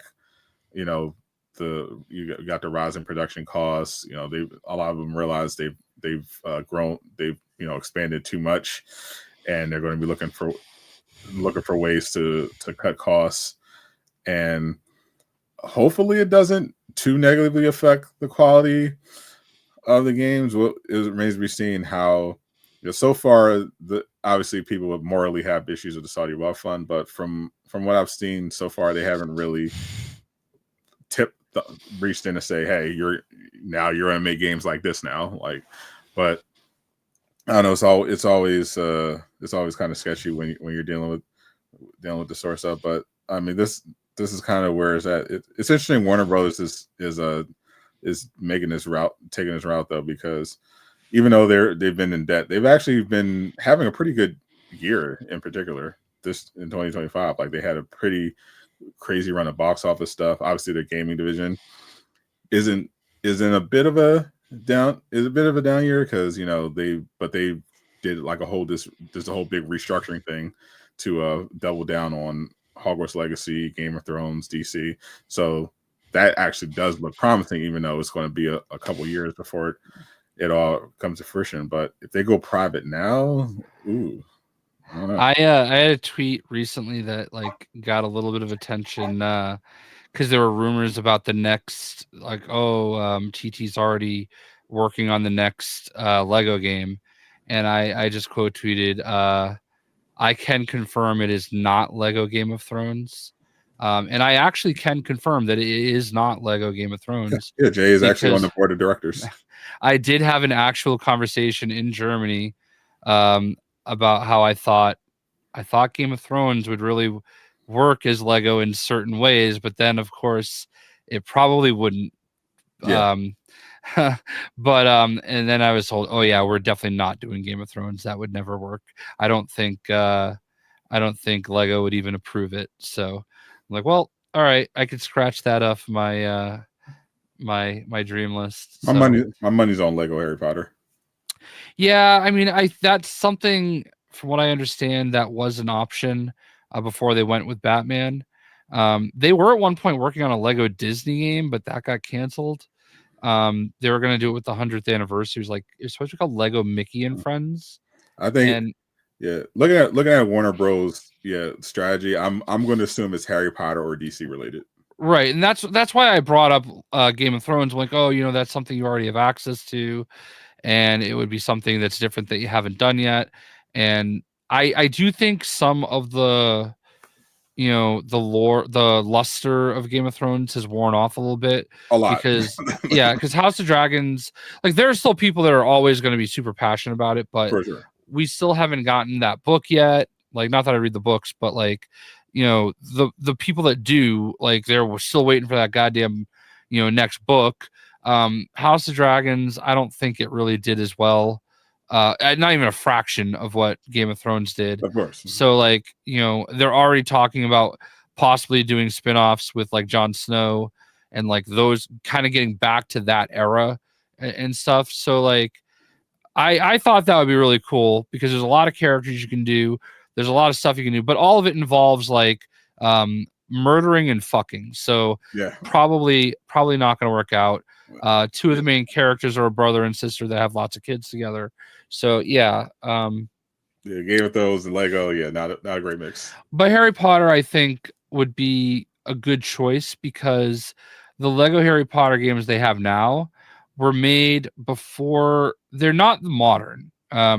I think Lego Marvel Superheroes and Lego Batman 2 are where they really started defining the way that you could like change characters and stuff like that. Yeah. And all the Lego Harry Potter games, like, you can only change character if you go to a specific point and change the character. It's very annoying.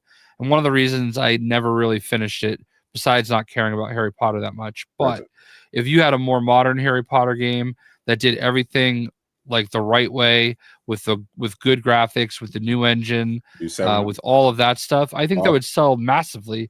And that's exactly what they need. And it's a property that they already have control over. I don't think they'll double down on DC. No, I think if I'm putting money on it, I think they're going to do a Lego Harry Potter where you just go through all seven movies again.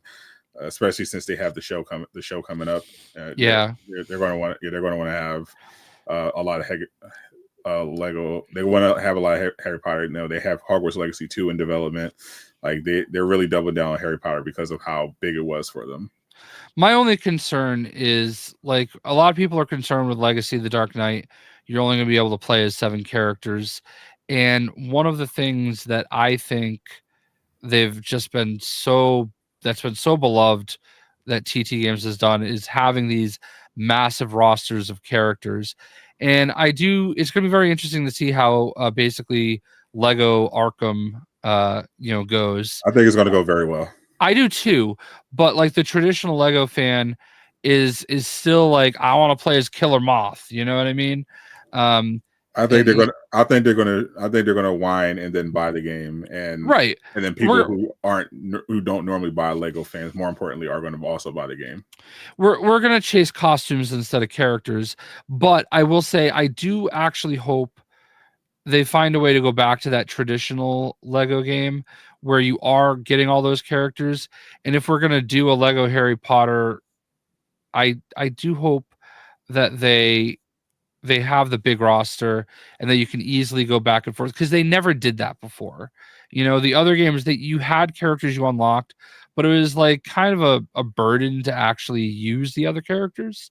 So I don't know, like that would be my only wish for a Lego Harry Potter game. But I think we're gonna start. I think where they double down on DC is we get Injustice 3, and I think we're gonna have that content. And we're going to get more. We're getting we're going to have a total of 3 new Batman games. We got Legacy of the Dark Knight, Arkham Shadow 2 is in development right now, and we're getting the new Rocksteady Batman game. So yeah, the VR game. Okay, yeah, and that there's some other DC game being worked on other than Injustice 3. Yeah. Well, WB Games Montreal, they have a live service according to the job listing, DC game in development, and James Gunn confirmed he has a DCU canon game that he's going to be announcing in a couple years. Well, I think one of the things that I'm not intrigued by is like Brainiac apparently is going to be in Man of Tomorrow. That seems. I mean, based on all the tease, the not so subtle hints James Gunn has been dropping, it's clearly Brainiac. That's going to be the main villain of Man of Tomorrow. Yeah, I'm Brainiac'd out. He was like the main character in Suicide Squad. He was the main character in Lego Batman 3. He was the main character of like both Injustice games, I think. He was in I think he was in like Supergirl. I think he was in he was actually Smallville. He was actually in the recent animated Superman show, My Adventures with Superman. So it's like I'm so tired of Brainiac. I understand the appeal because he hasn't been done in the silver screen live action, I mean, other than like, freaking Smallville and shit, but live action movie. Yeah, but like, why? I did see a clip though of apparently allegedly set video of Supergirl fighting Lobo. It was from a distance. I don't think it was AI, because you obviously have to like make sure these days. Because I obviously like scrolling through Twitter right now, I'm looking at a fake Ring doorbell camera of a bunch of cats playing the fiddle on somebody's porch. I actually saw that people were using AI to get refunds from restaurants by taking pictures of their food and using AI to the one example, someone had took a picture of a burger and fries they ordered, and they used AI to make the burger look raw and undercooked so they could get a refund. It's getting crazy. I hope Deadpool is the main character of Injustice 3. If only. I personally don't mind as long as the overall story is good. I think because I enjoyed Superman. I just hope that Gunn takes the valid criticism he got from that and uses that to improve on it. Like I thought the humor was fine. I just thought that they could have done a better job of showcasing Superman's strength on screen. I felt he didn't have enough moments that established himself as Superman, before getting into him struggling I think that would have definitely gone a long way, because it overall was like a more bright and optimistic movie. But I felt like the Fantastic Four did that part better. Specifically, we talked about the opening segment where both movies essentially did the same thing, except Fantastic Four told that through actual visuals, like, oh, this team, this is how they came about, these are the villains they encountered, and how they became loved and known as Fantastic Four. And James Gunn instead just put a text scroll on the screen and said, "Oh, this is Superman. This is the world. This is what happened. This is how long he's been doing it. He's really great. And here, let's start the movie with him getting the shit kicked out of him." Just like, oh, okay, right in there. Yeah, I get that. I really enjoyed the Superman movie, but yeah, I just, we talk about what's his face that did the Thor movies, Taika Waititi. Yeah, we talk about how he can like sometimes go full Taika Waititi. I just hope that James Gunn doesn't always go full James Gunn. Yeah, he's great, but like sometimes just you gotta rein it back a little bit. Yeah, dial it back in. Like there was a couple of times like where I felt like he mostly did a good job of restraint, but I thought he probably was at his best in Guardians 3. And even that, had his moments, but I thought he really did it, just cooked in that one. And I thought he did a really good job with Superman, but there were definitely some scenes where it was like, okay, Gunn, like at the end when Superman's confronting, where they confronted Lex, and Superman's giving his speech to Lex, and they're just having like this clash of ideology. I'm like, oh, this seems like this is going to be like a fun conversation, and then clash of ideals, and then James Gunn's like, oh no, let's have a gag here. Let's have a crypto ragdoll Lex Luthor across the room and just break up this serious discussion. Like, it's okay.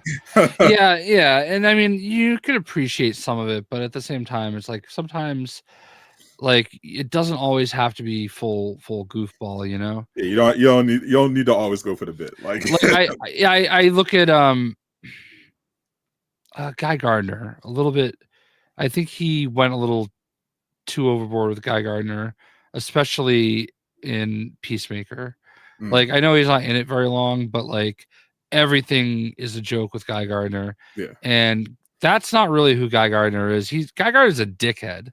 Like that's more like, and I think they do. It did come across to me like he was a dickhead. Right. That does come across, but it comes across in like a ha way, and not like that he's just a fucking douchebag, Yeah, there's a couple of times where it kind of undermined him, and like I felt like they definitely could have like dialed it back a little. Let's have like a moment of have a moment of seriousness here, and and not try to go for a punchline. Like Mr. Terrific, I thought he was great. He had tremendous aura. But I complained about this when we did our review. Like I felt like he had a couple moments that just made me cringe, where it just felt like he was trying to. It reminded me of Zack Snyder Cyborg, right? Booyah! Like Jesus Christ, bro! Like we get it. He's black. He's a superhero. Can we not? Can we not do this goofy shit while messing up this man's aura? We did talk about this a little bit. I have not played it yet. I did get a code from them, so thank you, Xbox.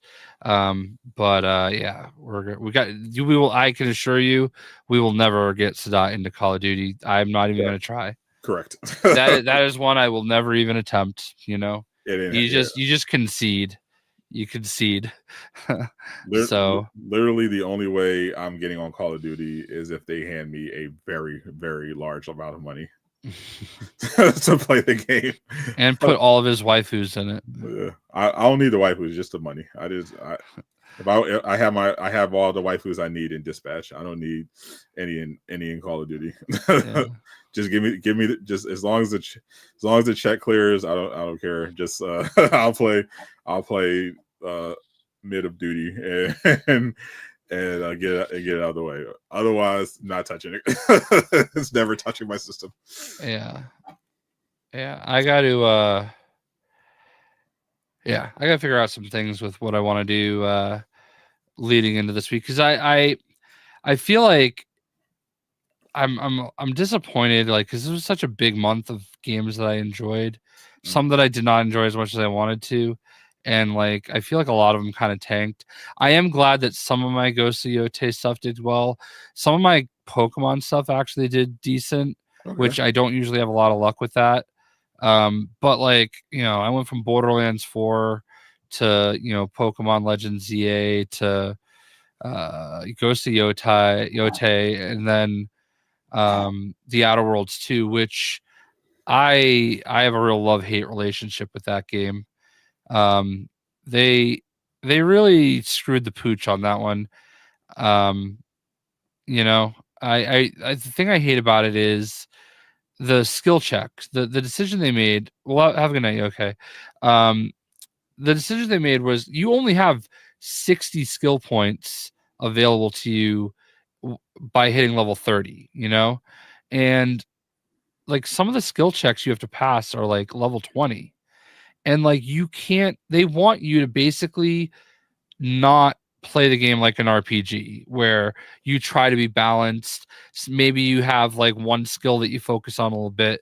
I've played a lot of Fallout and Skyrim and all these games where like you can hit level 100 and you could just increase the ones you want to at your rate you want to. But like very early in the Outer Worlds 2, I was running into skill checks where you had to be like lockpick level 8. And I'm like, what the I literally only have 8 skill points at this point in the game, so like I really hated that. They want you to play the game again and play it a different way. They don't want you to be able to do everything.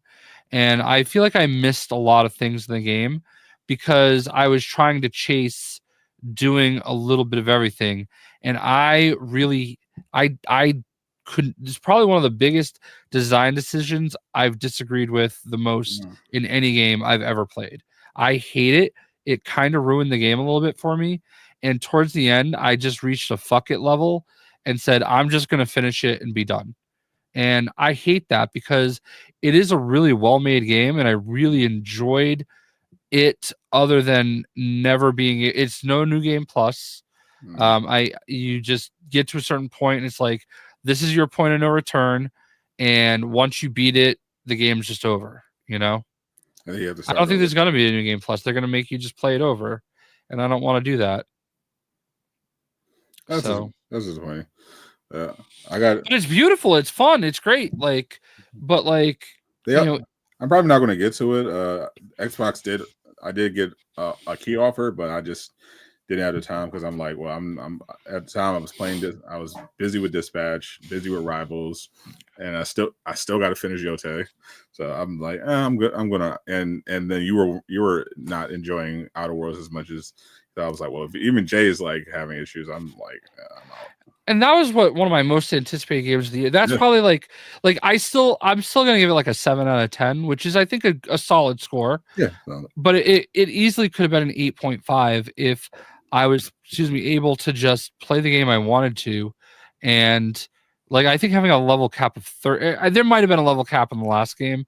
It's been a while, but like I reached a certain point where I was not getting XP for anything anymore.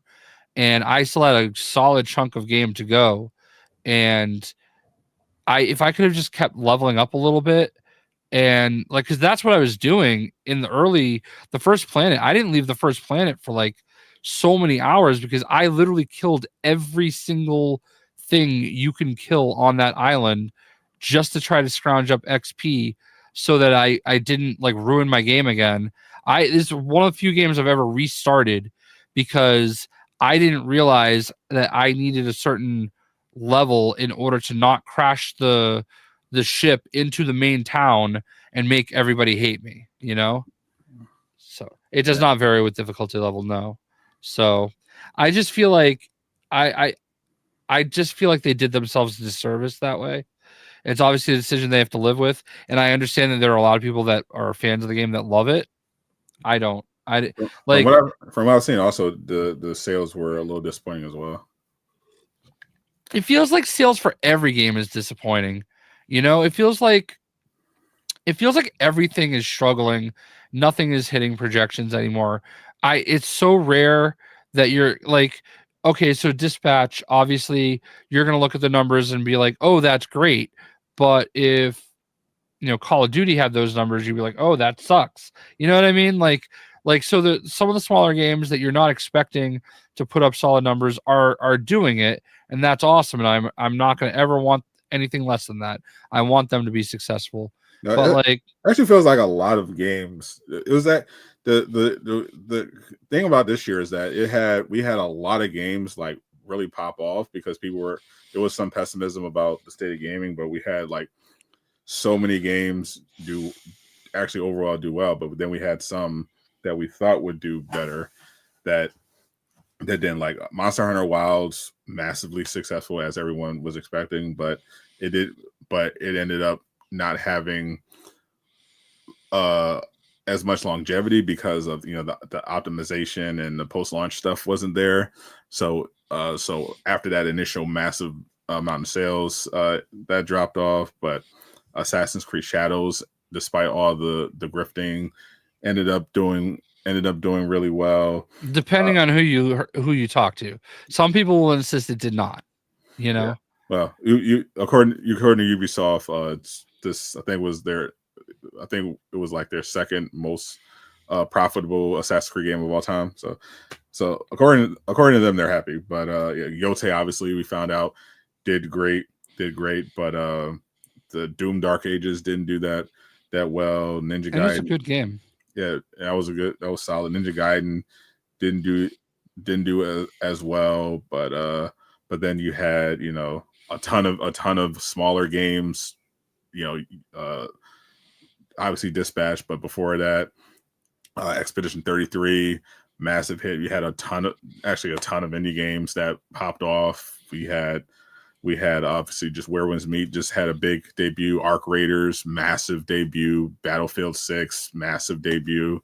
So it's been mixed. I think overall it's actually been a really strong year for game. It was just a few games that didn't hit their marks, but overall it was like a really strong year performance wise for most games for what I've seen.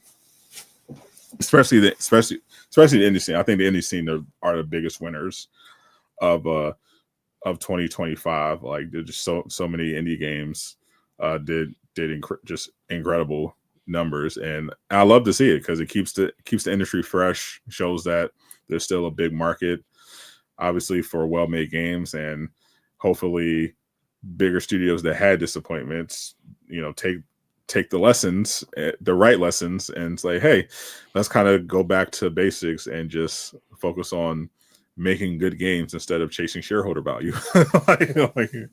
like maybe then that'll work for us. I don't know. There's a lot of there's just I do feel like there should be some artists. You have to respect the artist vision, but sometimes the artist vision sucks. But also sometimes people make too big of a deal out of things. That's the thing that I think is annoying me the most, is that some of these games just get tanked over nothing, and I keep going back to what that Shroud clip that I saw, like people just want these games to be 100% of what their mind envisions it should be, and if it's not, then obviously it's shit, and I think there's just not enough nuance, and not enough people willing. We want these games to take chances and everything, but people aren't willing to do that, and I don't know what it is. I don't know how you get around it. I think for the most part they were. I think the problem is that there are tourists that are kind of polluting the conversation. I think for the most part, players are willing to give something new a chance. That's why all these new and interesting games are doing so well. I think the issue is that you have this vocal minority of tourists and just bitter former gamers who just latch on to whatever grifter told them is the next game that they hate on, and they just look for an opportunity to just shit on online. Like they don't like these people. These are clearly people who don't actually engage in any really games. They don't buy games. They just go from online discourse to online discourse saying, oh, this game is going to be shit or whatever for whatever reason. And I just don't think they're reflective of most gamers. I think the people who actually buy games and support games do want stuff that's well, there are obviously going to be people who wants stuff that they're familiar with, but I think most people are willing to embrace something that's different and unique, as long as it's actually good and seems to have been made with passion and care, instead of let's see how much we can get away with to appease our shareholders. And I think the games that like we obviously had high hopes for Suicide Squad, but that game shot itself in the foot. It was honestly the Batman fans were completely irrelevant to that game's failures. I mean, the game, despite both bad reviews and Batman fans not being enthusiastic and all the controversy over the Battle Pass leaking, the game was like the number 3 best-selling game in January, when it was still in early access. It was the 3rd most downloaded game on PlayStation for the month of February. The reason why it ultimately dropped off is because it was a absolutely dog shit live service game. The end game was non-existent. They, for whatever reason, did not invest any money in skins, particularly skins that people actually wanted, right. and all the DLC content was ass. So that's what ultimately hurt Suicide Squad. And it, on top of other smaller stuff like the gear system not being, the weapons not being as interesting and imaginative as it could have been. So I think ultimately that's kind of what happened. And same with Gotham Knights. Gotham Knights, obviously, you had people who was like, oh, it's what, Batman's not going to be playable, but the game also sold well, but it shot itself in the foot by saying, okay, 5 months before launch, we're going to announce that it's not going to be on PS4 after announcing it was going to be on PS4 at a time where I think at that point in time there was like more PS4, more active PS4 users than PS5 users, because people at the time still couldn't get their hands on a console. So they cut off the entire they cut off a potential 60 or 70 million players by removing last gen support at the last minute, on top of the optimization problems they had at launch. So I think if you have a game that's conceptually a good idea, is well made with the right intentions, and launches in a good state, I think it will catch on, and people will at the very least give it a chance. But if you try to pull some bullshit, gamers are a lot more savvy these days, and because of the economy, a lot more conscious of what they spend their money on, especially since they have so many options. So you can't get away with what you could have done maybe like 10 years ago, Yeah, I think it's boring when we agree, but there's really nothing I could take away from that. Like sometimes you're just right. Not all the time, but sometimes. Sometimes. No, yeah, I'll take that happily take that from Jay, someone who hates admitting when I'm right. No, I give credit when credit's due. I just think that you just die low inside. No, I just feel like you just always have to neg me on everything. I think of it's the opposite. You die a little inside when you have to admit that I'm right. I'm pleasantly surprised when I have that opportunity and embrace it when possible, because it's such a novelty. It's like, oh wow, Jay's cooking here. Hold on. let me give him my attaboy. It happens more than you want to admit. Well, we'll see about that. Should have been, yeah. I think the live service aspect both hurt and could have helped Suicide Squad. Like because we found out from the Jason Schreier article, the executives trying to force them to do live service bullshit mess with the development process. But at the same time, if they had doubled down on the right aspect of the live service stuff, meaning just new story content, new playable characters, instead of trying to force in this half-baked looter system, I think that would have been gone over very well. Yeah. I that's always gonna be one that like just kind of hurts a little bit, because I really thought that could have been good. I understand what they were trying to do with the the Brainiac encounters, but they didn't hit that well. I think it's a better game than people give it credit for. For sure. There's a lot of people that just shit on it because they're allowed to do so, but I don't know. I've been pleasantly. It's always fun seeing how, especially when these games go to free services, it kind of exposes how many people made up their mind without actually playing the game. Mm-hmm. But you see them.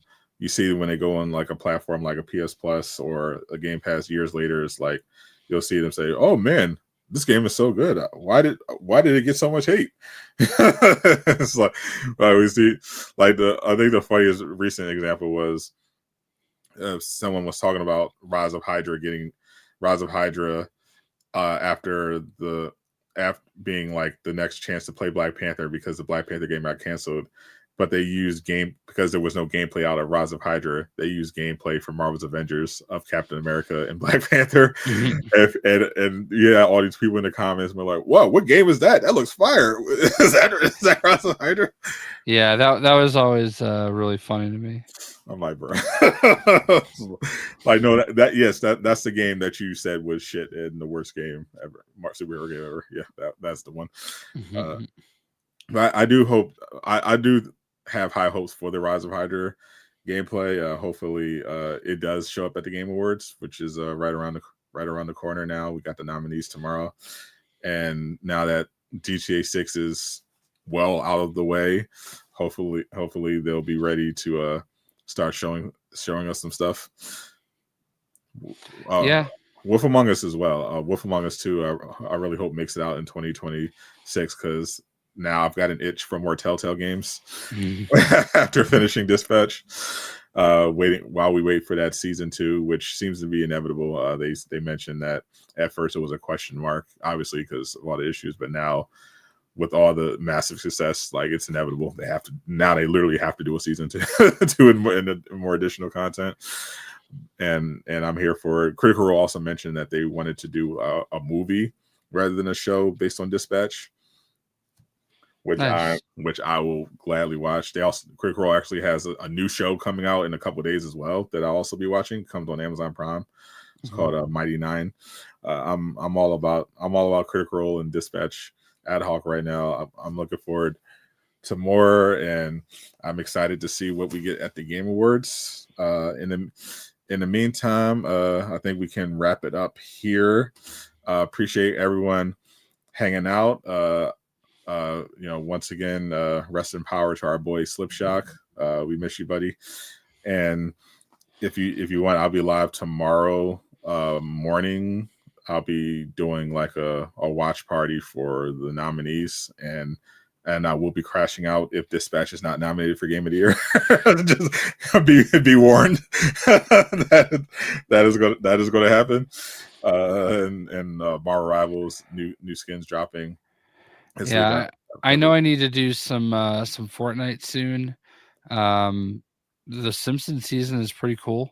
I'm not gonna lie. I'm not a big Simpsons. My dad actually would not let me watch The Simpsons when it came out. And so I never got into it because of that. My dad's a Marine, so he was a little strict. And but my wife apparently like religiously watches. I didn't even know that. It's one of those shows she watches like without me. And like one day I came watching, she's watching The Simpsons. I'm like, you watch The Simpsons? She's like, yeah, every week. I'm like, oh, okay. I stopped watching, but I was obsessed with it when I was a kid. Yeah. But I do have. I mentioned one kind of beat 'em up game that I think I'll be able to post sooner than later. I do have another beat 'em up game that I am playing and loving right now and recording some videos. What it is? We'll have to see. Hopefully, I'm waiting to hopefully get an email from a beat 'em up that Jay may or may not have access to. That is releasing in December. That I would love to play as well. We'll see. I'll keep making inquiries, see if I could get myself a early copy. Yeah, then we can link up. Indeed, but I'll be on probably around 11 tomorrow morning to do some coverage of the nominees. I'm excited for the Game Awards this year. I think it's going to be pretty cool. I think there's a lot of potential, especially now that GTA 6 is out of the way. I think there's going to be a lot of studios now that are going to be bolder with their marketing, because I feel like there was like kind of a holding pattern where people were just like, yeah, GTA said they're in May, which is definitely kind of early, and they were like, we'll see. And now that this like end of the year, people are kind of breathe a sigh of relief and are going to be more forward with their marketing. So I think this could be a huge game awards with a lot of cool shit. So I'll be streaming that, of course, as well. And you know where to find both of us. We'll see you guys hopefully next week, Thursday, 8 p.m. We need to finish getting Eastwood to gold. We were 6 hours in at 1:30 in the morning last night. I didn't get there. We were 2 matches away. I got to gold, but like we kept like at the end we were shuffling. We were like we had some real shit teammates in the last couple of matches. So I think he needs to win at where he's at now, like 2 more matches. I said I was willing to do it on Thursday at 8 p.m. at my normal It's Just Quick Play time. Thursday 8 p.m. Well, I'll be there. So we'll be doing that. Rivals of the season is fun, and Liam can confirm we had some terrible teammates. So I'll bring my gambit. Excellent. I appreciate everyone as usual. Love. All right. Well, I guess then we're not doing it Thursday. Just let us know when it's good. We'll figure it out. We'll do it on some whenever you're free. We'll figure it out. Yeah. All right. I'm Sadat the Gamer. I am not Casual Avenger, but we appreciate him nonetheless, and enjoy the deep dish, my friend. Zip it up, zip it out. Peace, my new shade.